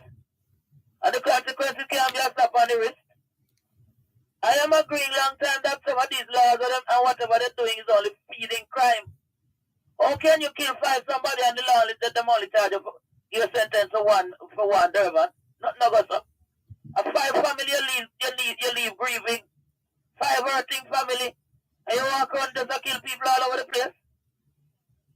No man, them lawyers, them a whole heap of things in the law book one dump man. The other one will always hurt me is when you capture a man land after 12 years or how much years, you're free for go claim the man land before you pay him for living on it for nothing. All them foolishness there. And you can't do that to government land. No man, them law book are a whole heap of things in the legal something they want to clean up. It's like it's leaning toward the guilty.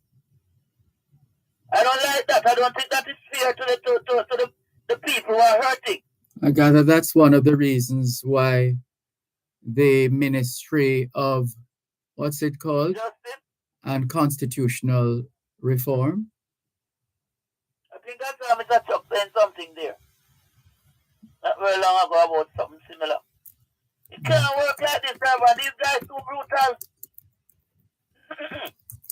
In fact, we tell them from a couple years down the road, so we need a new Bible, you know. That one can't work here, sir. Nothing at this time. Minister of Legal and Constitutional Affairs. We tell the Father long time, just like us change the dispensation down the road when Jesus come on. We need something new up here to deal with this kind of behavior. It can't work like this. You know? And the next thing about it is the health sector, you know, from when the health sector get in a trouble, when them come talk about free health care. Yeah? When them stop allowing people to pay for health care, they don't have enough money there, man. So I feel we need to reverse some things here, you know. We need to reverse. There are some people who are unable to do certain things for themselves, like that. That is that. But no, man. We tell them all the while, they got to them must stop. Tell the people them about freeness, you know, your taxes pay for. No go so. Somebody pay. There's nothing named free education and free this and free that and free that. Your taxes pay for. So you pay the taxes and sit with that those who you put up there, spend your tax right. Mm-hmm. No free. It must stop. A long time you said stop it. Everybody must pay them fair share of taxes. You can't tell me that you and I must pay with light bill and pay the water bill, and some people overuse the water and overuse the light and talk foolishness. We who pay the bill must pay. All them something that time 23.6%. I think I heard it on your program one evening, you know, long ago. 23.6% of your light bill was stolen electricity, Dervan. Mm-hmm. And people sit down and sign them kind of document they give people. I say, waste time, we claim them back and buy back the company. If something else slackness, man, we lie down and take. I don't mind people coming in Jamaica, come invest in Dervan. You know what is my problem? It's the sellers coming in here. I don't mind the tiny them coming, whoever coming in, but we need to see them coming in with some factory and some kind of situation where people have to do the technology. You know what I mean? Yes. You can't be just coming in and dump your goods up. Everybody just coming in and dump with pure buyers and sellers, pure sellers, and when money them gone out. And as you were, somebody, I don't know if it's you, no, somebody rightly talk about what is being paid to people. What is being paid to people to work is a joke. Huh? This, you know, But the people, as helpless as you think it is, or it seems, the people can change that, you know. But Dervan, that shouldn't need, well, anybody coming here should need, anybody, the law should be so set. You know, when government put the minimum wage, it's because of what was going on, you know. But them never tell them to maximum wage, Dervan. No. But everybody are taking for maximum. And that means a long time government never say maximum wage. The dollar has no value, Dervan. I'm going to keep up preaching on your program from 2010. And one day when me hear the Bank of Jamaica manager come chat foolishness about the highest bidder get the dollar them for buy. Highest bidder. It be them, that them doing to the Jamaican dollar all along. I'm going to tell them, stop buy and sell the money, you know. Stop it because it's not going anywhere, Dervan. We can't afford with down here stuff. We can't afford healthcare, we can't afford medication down here. Not because it's expensive, because the dollar has no value. And nobody's doing anything about that. None of the political people over the years, you know, they can't pay anything, say anything about revaluing this dollar, you know. And as I said to people, if you want to know terrible dollar value, look for the pound. Because the dollar did come off of the US dollar, come off of the pound. Huh? And all this thing, this rubbish going on in the place, yes, coming in, come to what? And everybody just sell foreign product. It's not me need to stop. Every part of my body I scratch me sometimes when we look funny and go, to me I drive and think me always among the people. Some of them have a whole Chinese shop on them. Why they're not coming in here to set up factories? Some might have factories, some might have selling, but they don't think finished product there, man. And the people from all over the place on the street that sell them product and compete with them and all and something and police have to chase them off of the street. Pure sellers. No man, remember the days when Jamaica full of factory here, man. Me all over, man. When downtown full of factory. Set me here becoming 4 or 5 factories already. I'm gonna have to get back to that story on another day, Miss Mervis. Yes, sir. So Jamaica needs some change here. And laws, them people talk about ghetto, you see? Me I beg them. Me I plead with them. Now when I name ghetto, you hear? It's a kind of behavior name, so. That's why nice people come out of that them place, don't it? No when I name no ghetto. Stop it, God sake. Ghetto is a demon.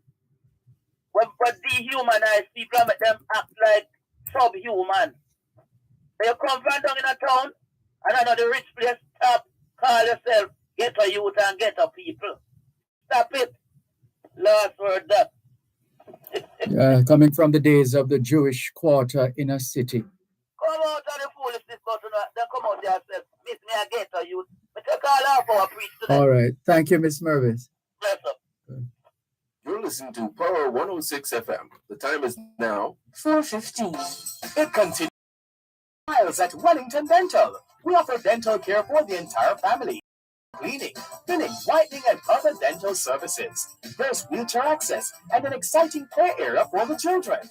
Wellington Dental, 57 Wellington Street, Spanish Town. Telephone 876-984-5482 or 876-749-3515.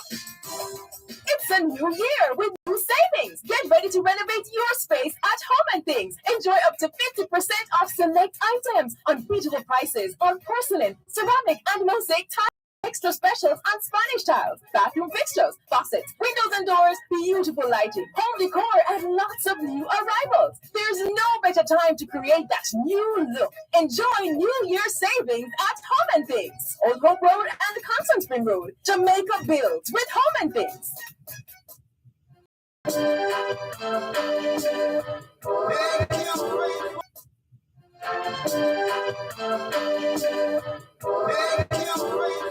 minutes past 4 o'clock in the afternoon here at Broadcast House 32 Lyndhurst Road, Kingston 5, St. Andrew, Jamaica. Have you had a checkup lately?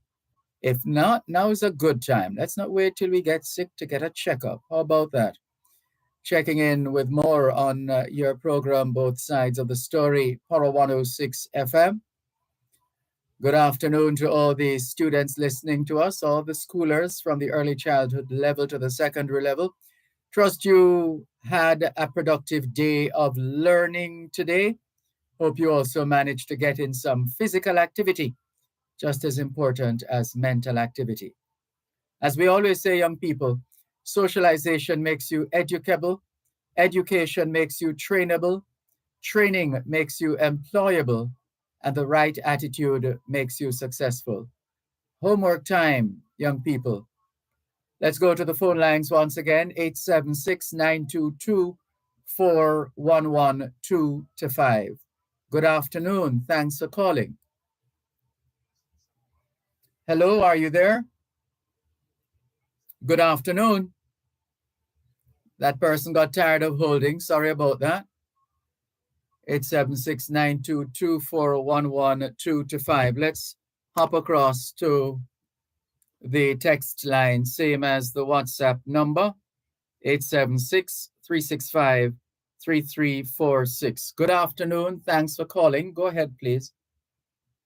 Okay, Mr. Malcolm, Yes, go ahead, please. all right. Listen, before you trick me, I want to listen to you and Mr. Neville there, and Mr. Mervis, and I really, especially Mr. Mervis, well, most Jamaican always think that the punishment is a deterrent when in fact is the law is a deterrent. At first I learned that. And then your program, you should get the award-winning program for the year. Very informative. You're very kind. So, when is the nomination going on? When is the what? The nomination going on, so we can nominate it. For what? The award-winning program. No, I mean, it's if people think that way about it, so be it. We just see ourselves as humble servants, you know. Okay. Now, my brother passed on a couple years ago, and he left one thing with me before him died. He said, when you can't take care of your own affairs, he said, they will take advantage of the situation. Last night I was watching the news where a man, I think they executed him today. I think he's in Alabama. 30 years ago, and come and kill a lady. They try one time, it never work, and then come back again, and it worked. No, they're telling us after 5 years we can execute the person. And you know why is all of that? Why? Because they know we have to depend on them for certain things, and if we don't follow their rule, certain things will cut off. Oh. I remember years ago when the South Williams, we didn't come there, and some pressure blocks say, in the come on from police and they must get rid of in the come or whatever. I remember there's a news item that say the US government says if you try to abandon Indicom, they're going to stop issue the security force with guns and ammunition. And the argument died out. The Englishman come back and tell me, say, after 5 years, if we don't get rid of one death row, we can't do it again because certain things won't stop. All of this boil down to, if we can tell them, say, listen, we can take care of one affairs, we make up our own law, we style about this, whatever we want, I think we don't have that problem. You got a man there for 30 years executed him and tell us we can't do it in 5 years. What is the problem there? We hear you. Yeah, but when I respond, I want to know what is the problem there. What was the problem? No, we have a man like Dervan, the Minister of Justice. We have the Prime Minister, the Security Minister. Mm-hmm. And all of them can stand up and say, listen, boss. Oh no, Because double standard. Don't tell one thing, without do the other thing, so it can't work like that. But nobody knows anything. Or you're talking those who are not practicing what they preach? Yeah. You have the power for talk, so talk. Because you can't tell me so you can't do it when you are doing it. I don't buy that story. Okay. That's fine. Earlier I read something where somebody takes a message where some money missing in some government ministry. But I think I hear them say the financial secretary who is in charge of all permanent secretary. So there's no law in place to punish the permanent secretary. Simple thing. You don't want to laugh at that. If you can't monitor the situation, we just replace it. Simple as that. You can't everything you bring law to send to prison and all them things. Over the years, whenever they put the laws in place, it's always something to beat on the people. Simple, Mr. Malcolm. You can't give a account for what's going on. You can't say take anything. But money disperses some people for carry out and function. At the end of the day, they can't get a country. And you can't hold them a country. Get rid of you and get some money, and I bet you see a better performance. Well, that boils down to leadership. That sounds like leadership. So the leaders are misleading. They're perhaps just simply not doing what they're supposed to be doing. That's only when you make the news, apparently, when you don't do what you're supposed to be doing. Or do what you're supposed to do. You know, carry the function properly. But I understand nobody will anybody accountable. All here is the accusation. Well, there are accounting officers in these institutions. Whether the extent to which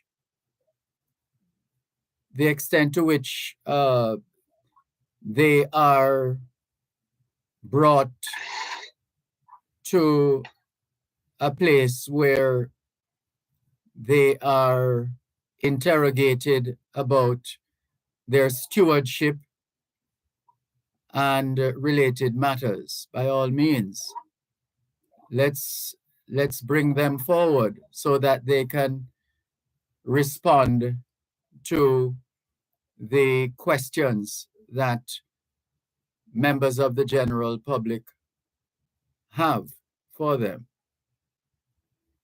Yeah, but when the public asks questions, you make the argument die out. Nobody will respond to it.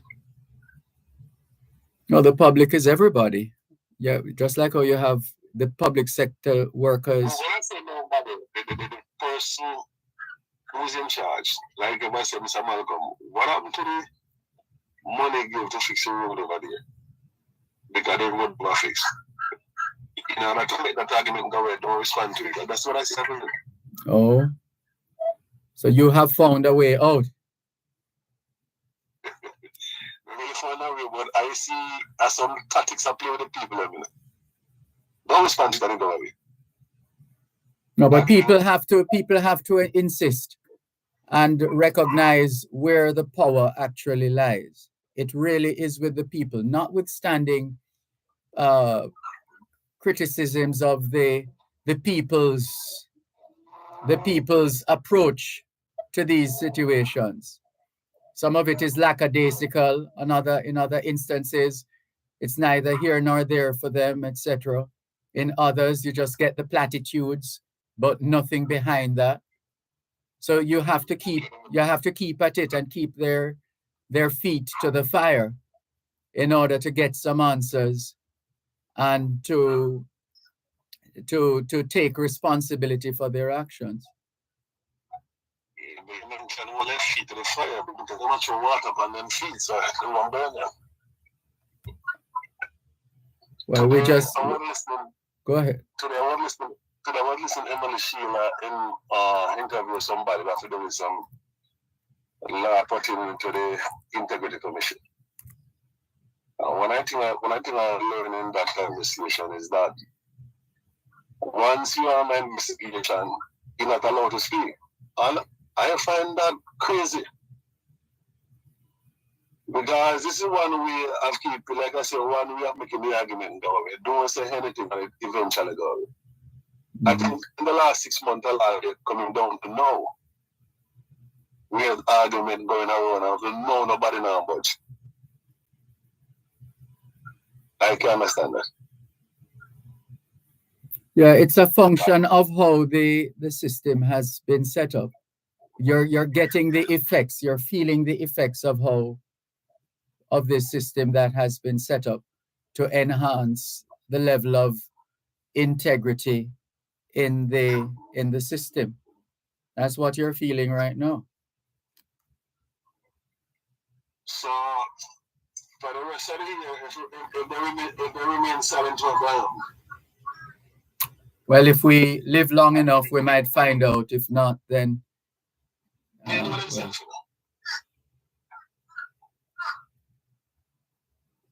Right, sometimes people borrow money and when they go until the next week. So Malcolm, if I borrow money from you until today I come today I don't have it, I have to find something to tell you. So that going plus fit for you. You may be some anxiety, but I mean if I don't have it, I have to tell you something. What's that word? Well, you really should just speak the truth and speak it ever. And deal with what comes with it. Your friend might tell you a few choice words, or could just decide to not be in your company anymore, etc., etc. So it's some people borrow money with the intention not to pay you back. I have had that experience with people. Well, they said the saying goes, once bitten, twice shy. And experience teaches wisdom. Okay, I'll say hello out here. All right. Thank you for the call. Take care. Bye-bye. This is your program, Both Sides of the Story, Power 106 FM, still streaming live on the Gleaners website, go-jamaica.com. Let's clear some messages now. Good afternoon, Mr. Malcolm. I would like to get an office number for Miss Gloria Brown. Let's see if we can forward it to you right now. All right, somebody's trying to get on the program through the text line, same as the WhatsApp number, while we're trying to help the person who's asking for the contact information. So those who are calling now, please bear that in mind. So let's see now. We're going to bring up the information for Gloria Brown. And so we have sent forward her question. And we now want to get the, after the commercial break, we want to get send her particulars as well. Send Miss Brown's particulars. More in a moment.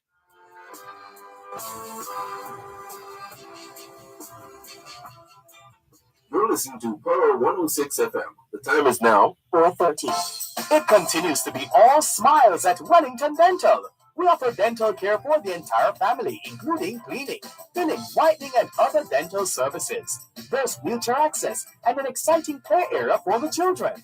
Wellington Dental, 57 Wellington Street, Spanish Town. Telephone 876-984-5482 or 876-749-3515. Tis the season, and One Spot Media has a special gift for you and your family. Get 30% off our 6-month subscription plan and receive 1 month free special access to Gleaner Premium. Dive into this world of exclusive content and enjoy live TV, live radio, thousands of hours of video on demand, the e-Gleaner, events, podcasts, and more. Simply log into onespotmedia.com and purchase the 6-month subscription plan. Get in with the joy of the holidays, all in one spot. Offer ends January 31. Conditions apply.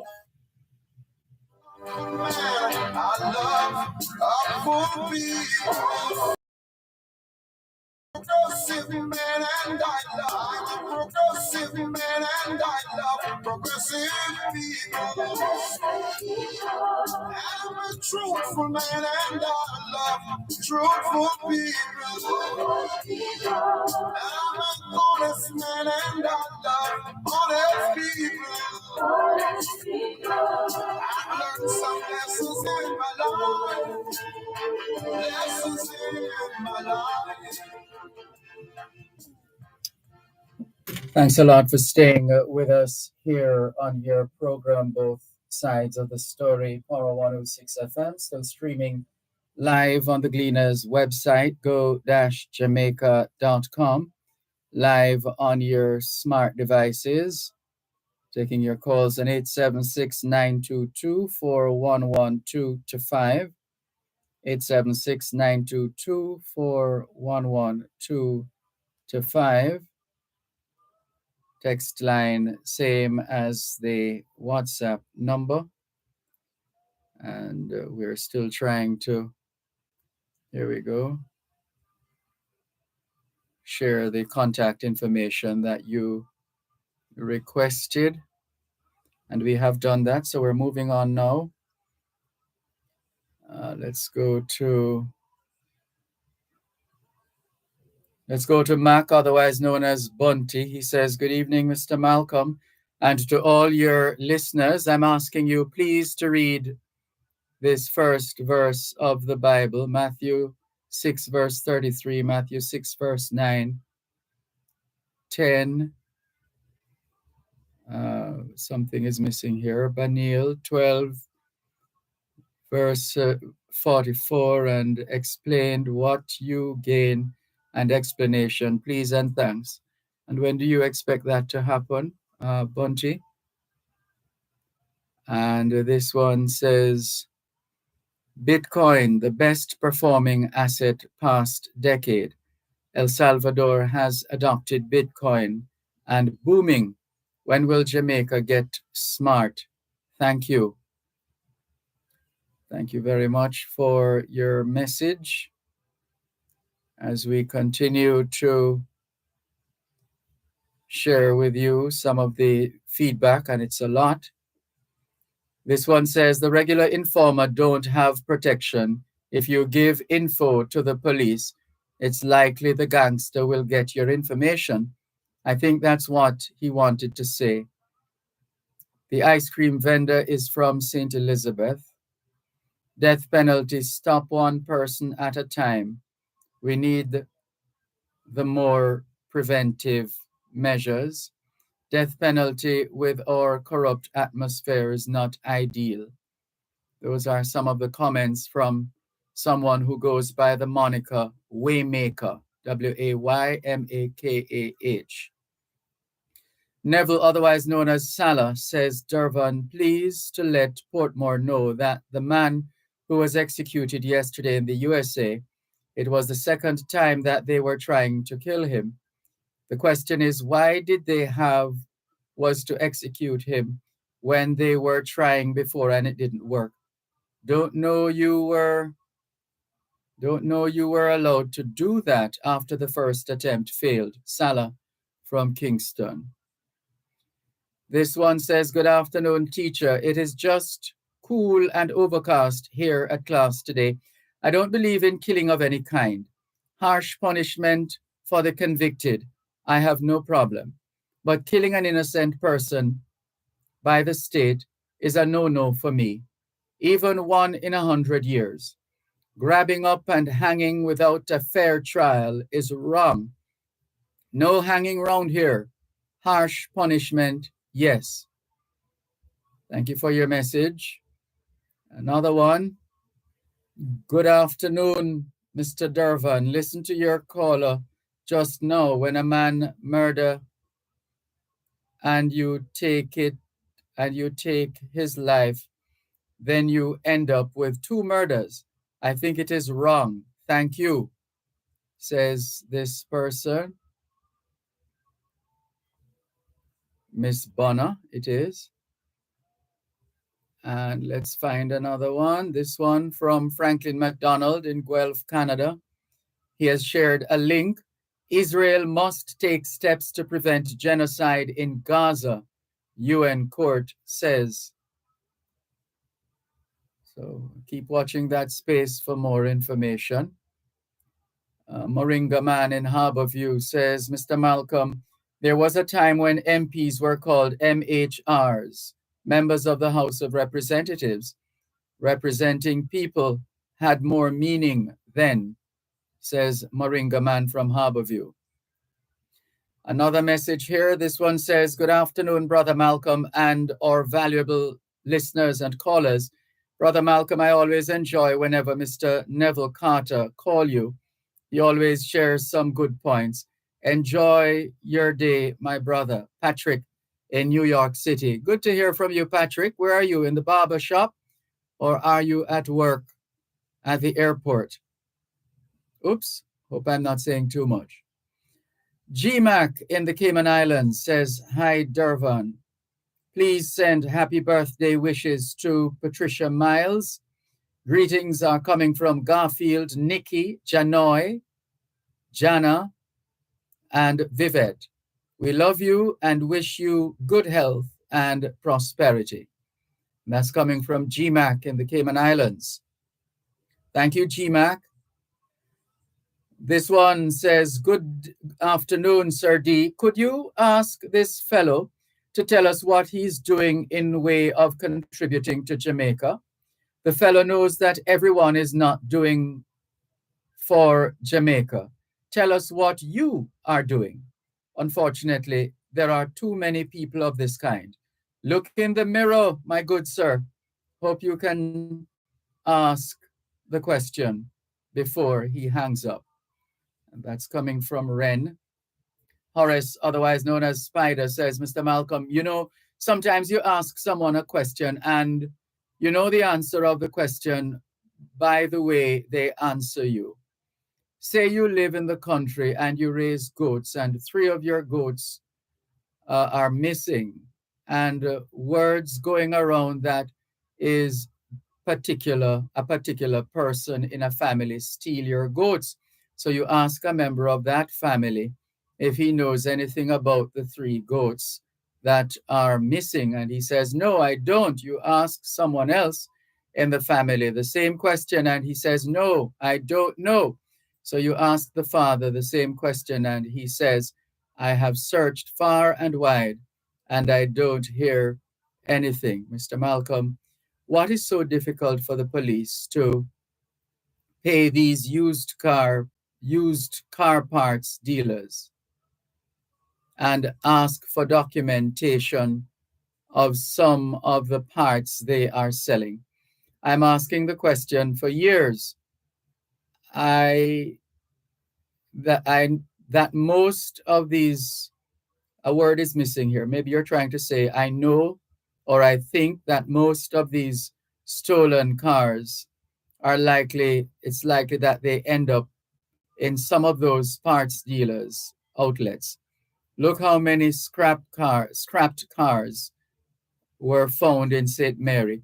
Someone is buying them. I'm asking the best police commissioner in the world, or he is not, to have a look in this. Let them tell we where are, I think you meant or, where or who is supplying them with used parts. Jamaica is too small for this to continue for years. Thank you very much, Horace, otherwise known as Spider. Calvin says, yesterday in Ghana, West Africa, 3 soldiers and 3 civilians sentenced to death by hanging for plotting a coup to overthrow the Ghanaian government. The Caribbean islands must enforce this type of capital punishment for committing heinous murders. This law was passed in Ghana after the founding father, Kwame Nkrumah, who was overthrown by a coup in 1966. From Calvin Lake. He says, good afternoon, Dervan. This message from Calvin Hodge Lake. Thank you for your message, Calvin.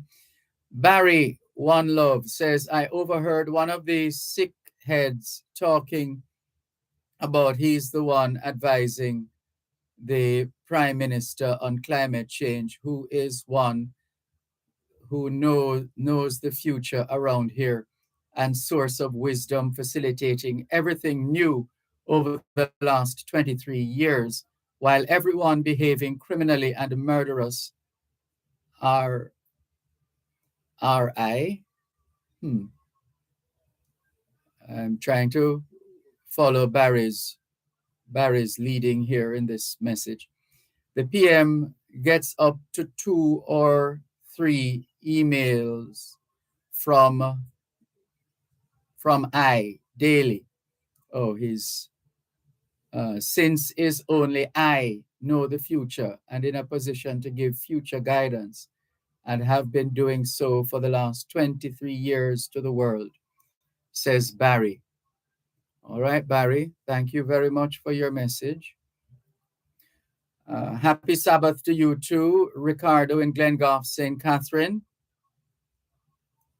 And listening when it comes at sunset from Ricardo. All right. Cuban in Georgia says, good afternoon, Sir Malcolm. Who's going to bail the cat for 1.6? Is it 1.6 or 1.7 trillion dollars? Sir Malcolm, this 4-foot puss must be bailed. And I think we have managed to clear most, if not all, of the messages.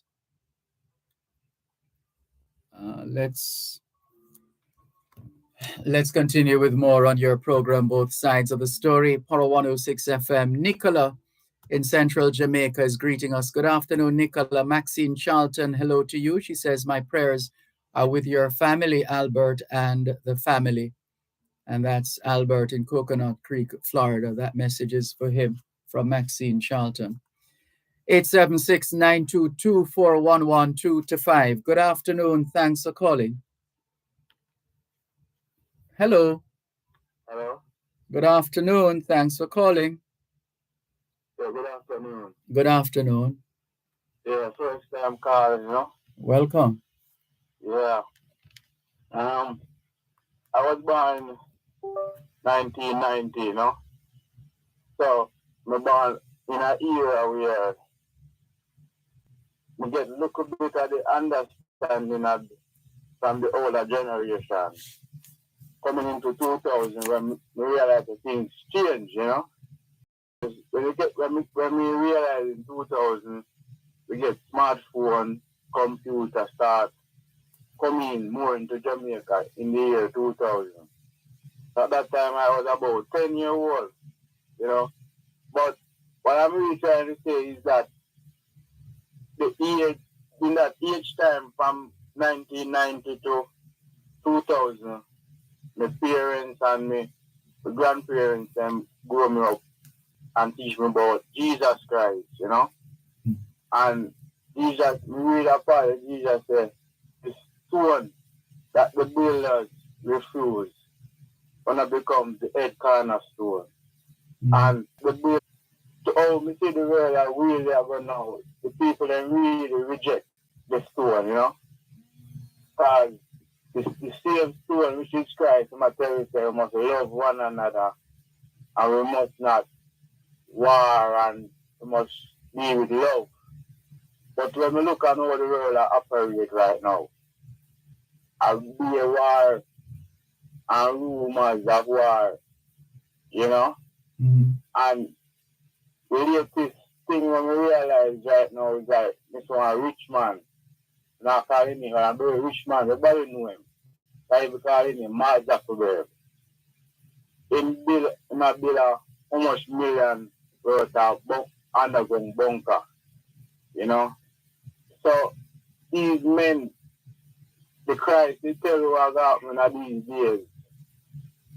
And to all, as I say, to all the world around, I love we need. But the people that reject that, that's the reason why we have so much disaster upon the earth. Because if me love Dervan and me love my neighbor, we're not supposed to deal with so much war and injustice in order to Sorry, one moment, please. You're listening to Power 106 FM. The time is now 4:46 on Power 106.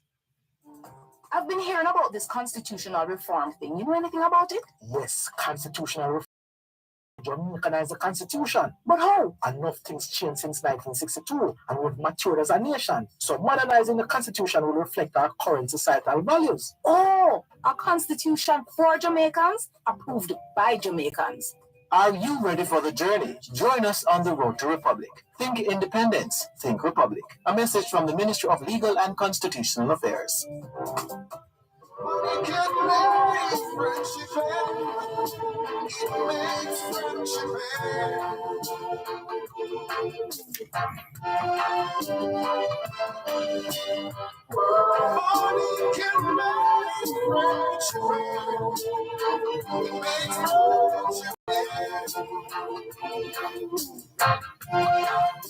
Thanks a lot for staying with us here on your program, Both Sides of the Story, Power 106 FM, still streaming live on the Gleaners website, go-jamaica.com, live on your smart devices all over the world, taking your calls on 876-922-4112-5, 876-922-4112-5. Text line, same as the WhatsApp number, 876-365-3346, 876-365-3346. Let's continue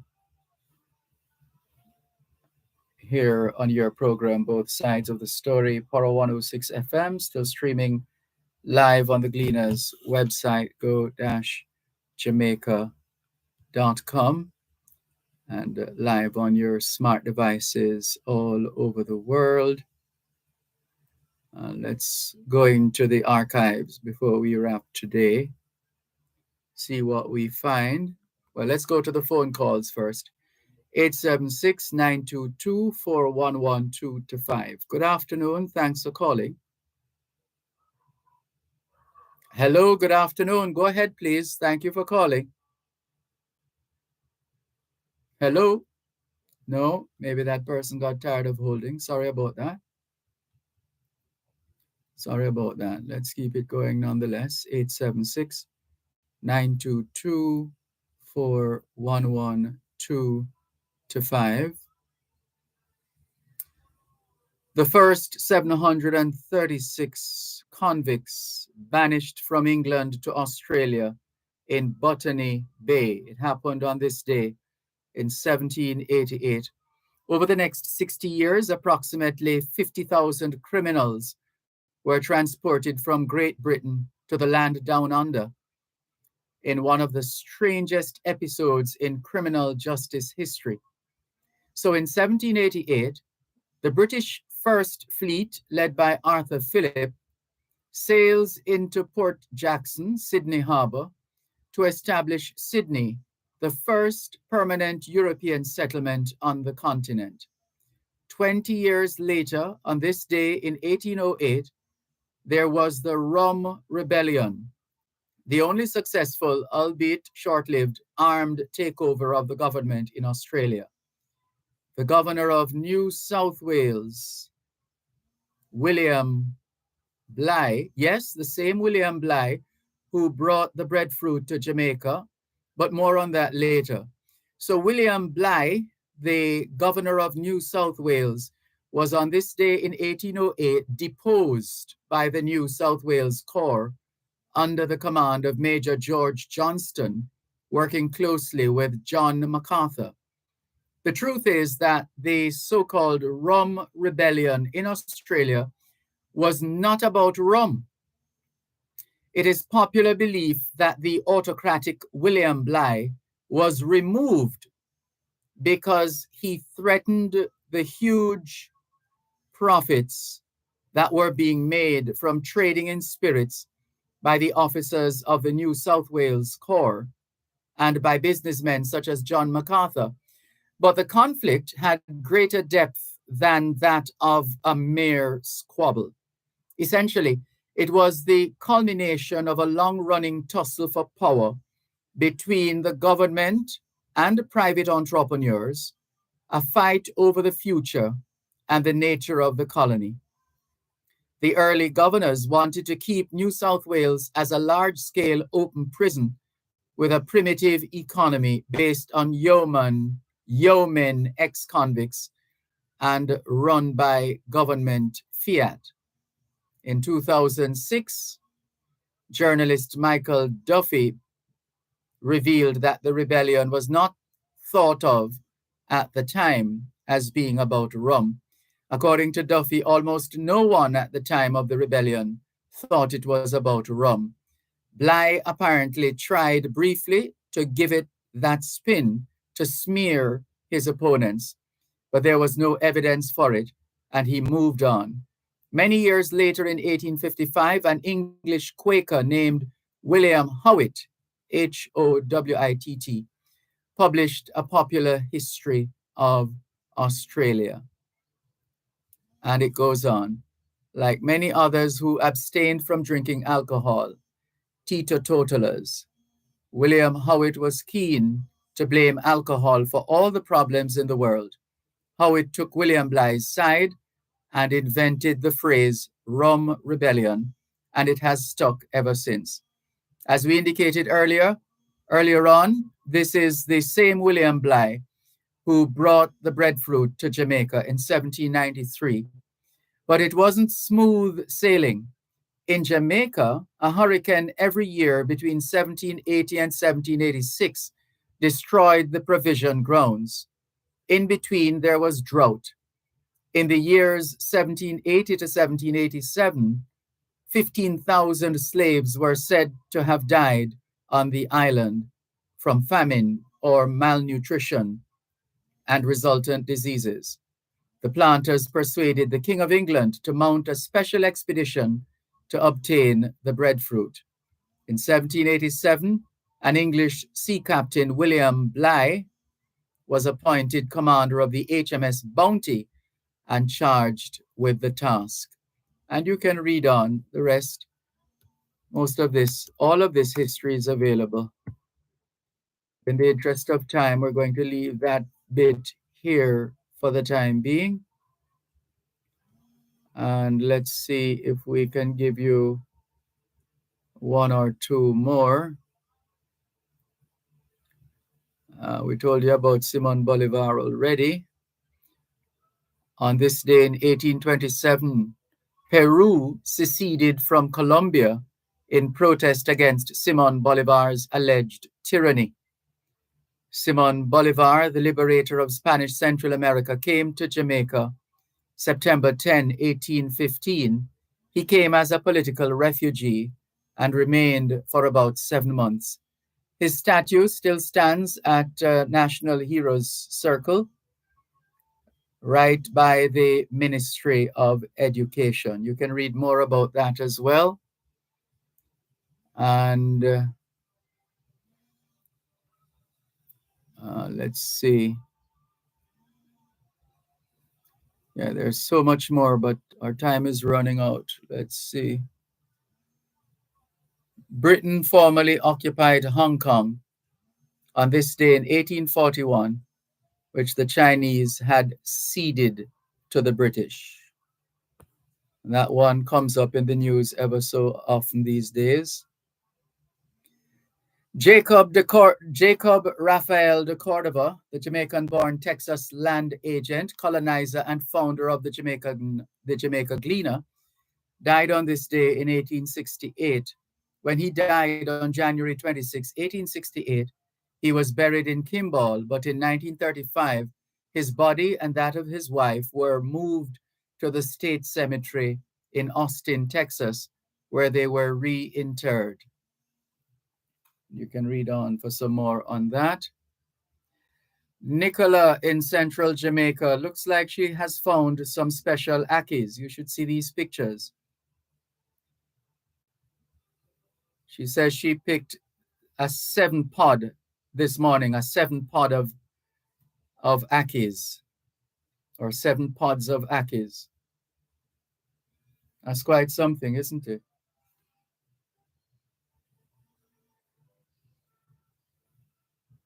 So it is. And as we wrap today's edition of your program, Both Sides of the Story, Prevent the rain from beat away certain type of soil. that's useful information. Yes, sawdust like when you used to cut the boy a bush and you got sawdust there bush. Mm-hmm. If you can get that sawdust and scatter around plants, because sometimes like an orchard tree, when the tree grow up, no grass cannot grow underneath it, so the soil will wash away. Yeah. So if you can put sawdust on it, can contain some of the soil. I see. The sawdust don't easily wash away. Okay. And don't easily beat away by rain. So thank you very much for the information, although it keeps... Yes, I'm saying thank you very much, although you called us a little late on the... We're wrapping now, yes. But please call us again. All right, bless. Thank you. Take care. Can we thank you once again for the privilege of serving you on yet another edition of your program, Both Sides of the Story, for today, Friday, the 26th of January, 2024. The moving finger writes, and having writ, moves on. Nor all your piety nor wit shall lure it back for a single line, nor all your tears wash out a word of it. All things being...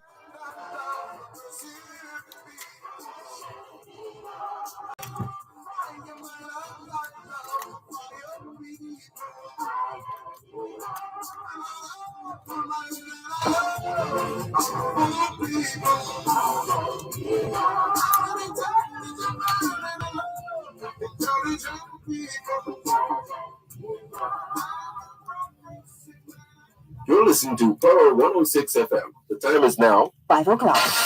News, comprehensive, powerful, and credible. Power 106 FM now presents a simulcast of Radio Jamaica's News at 5.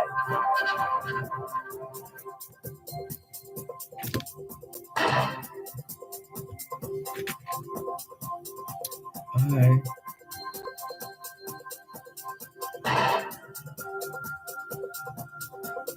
Bye-bye.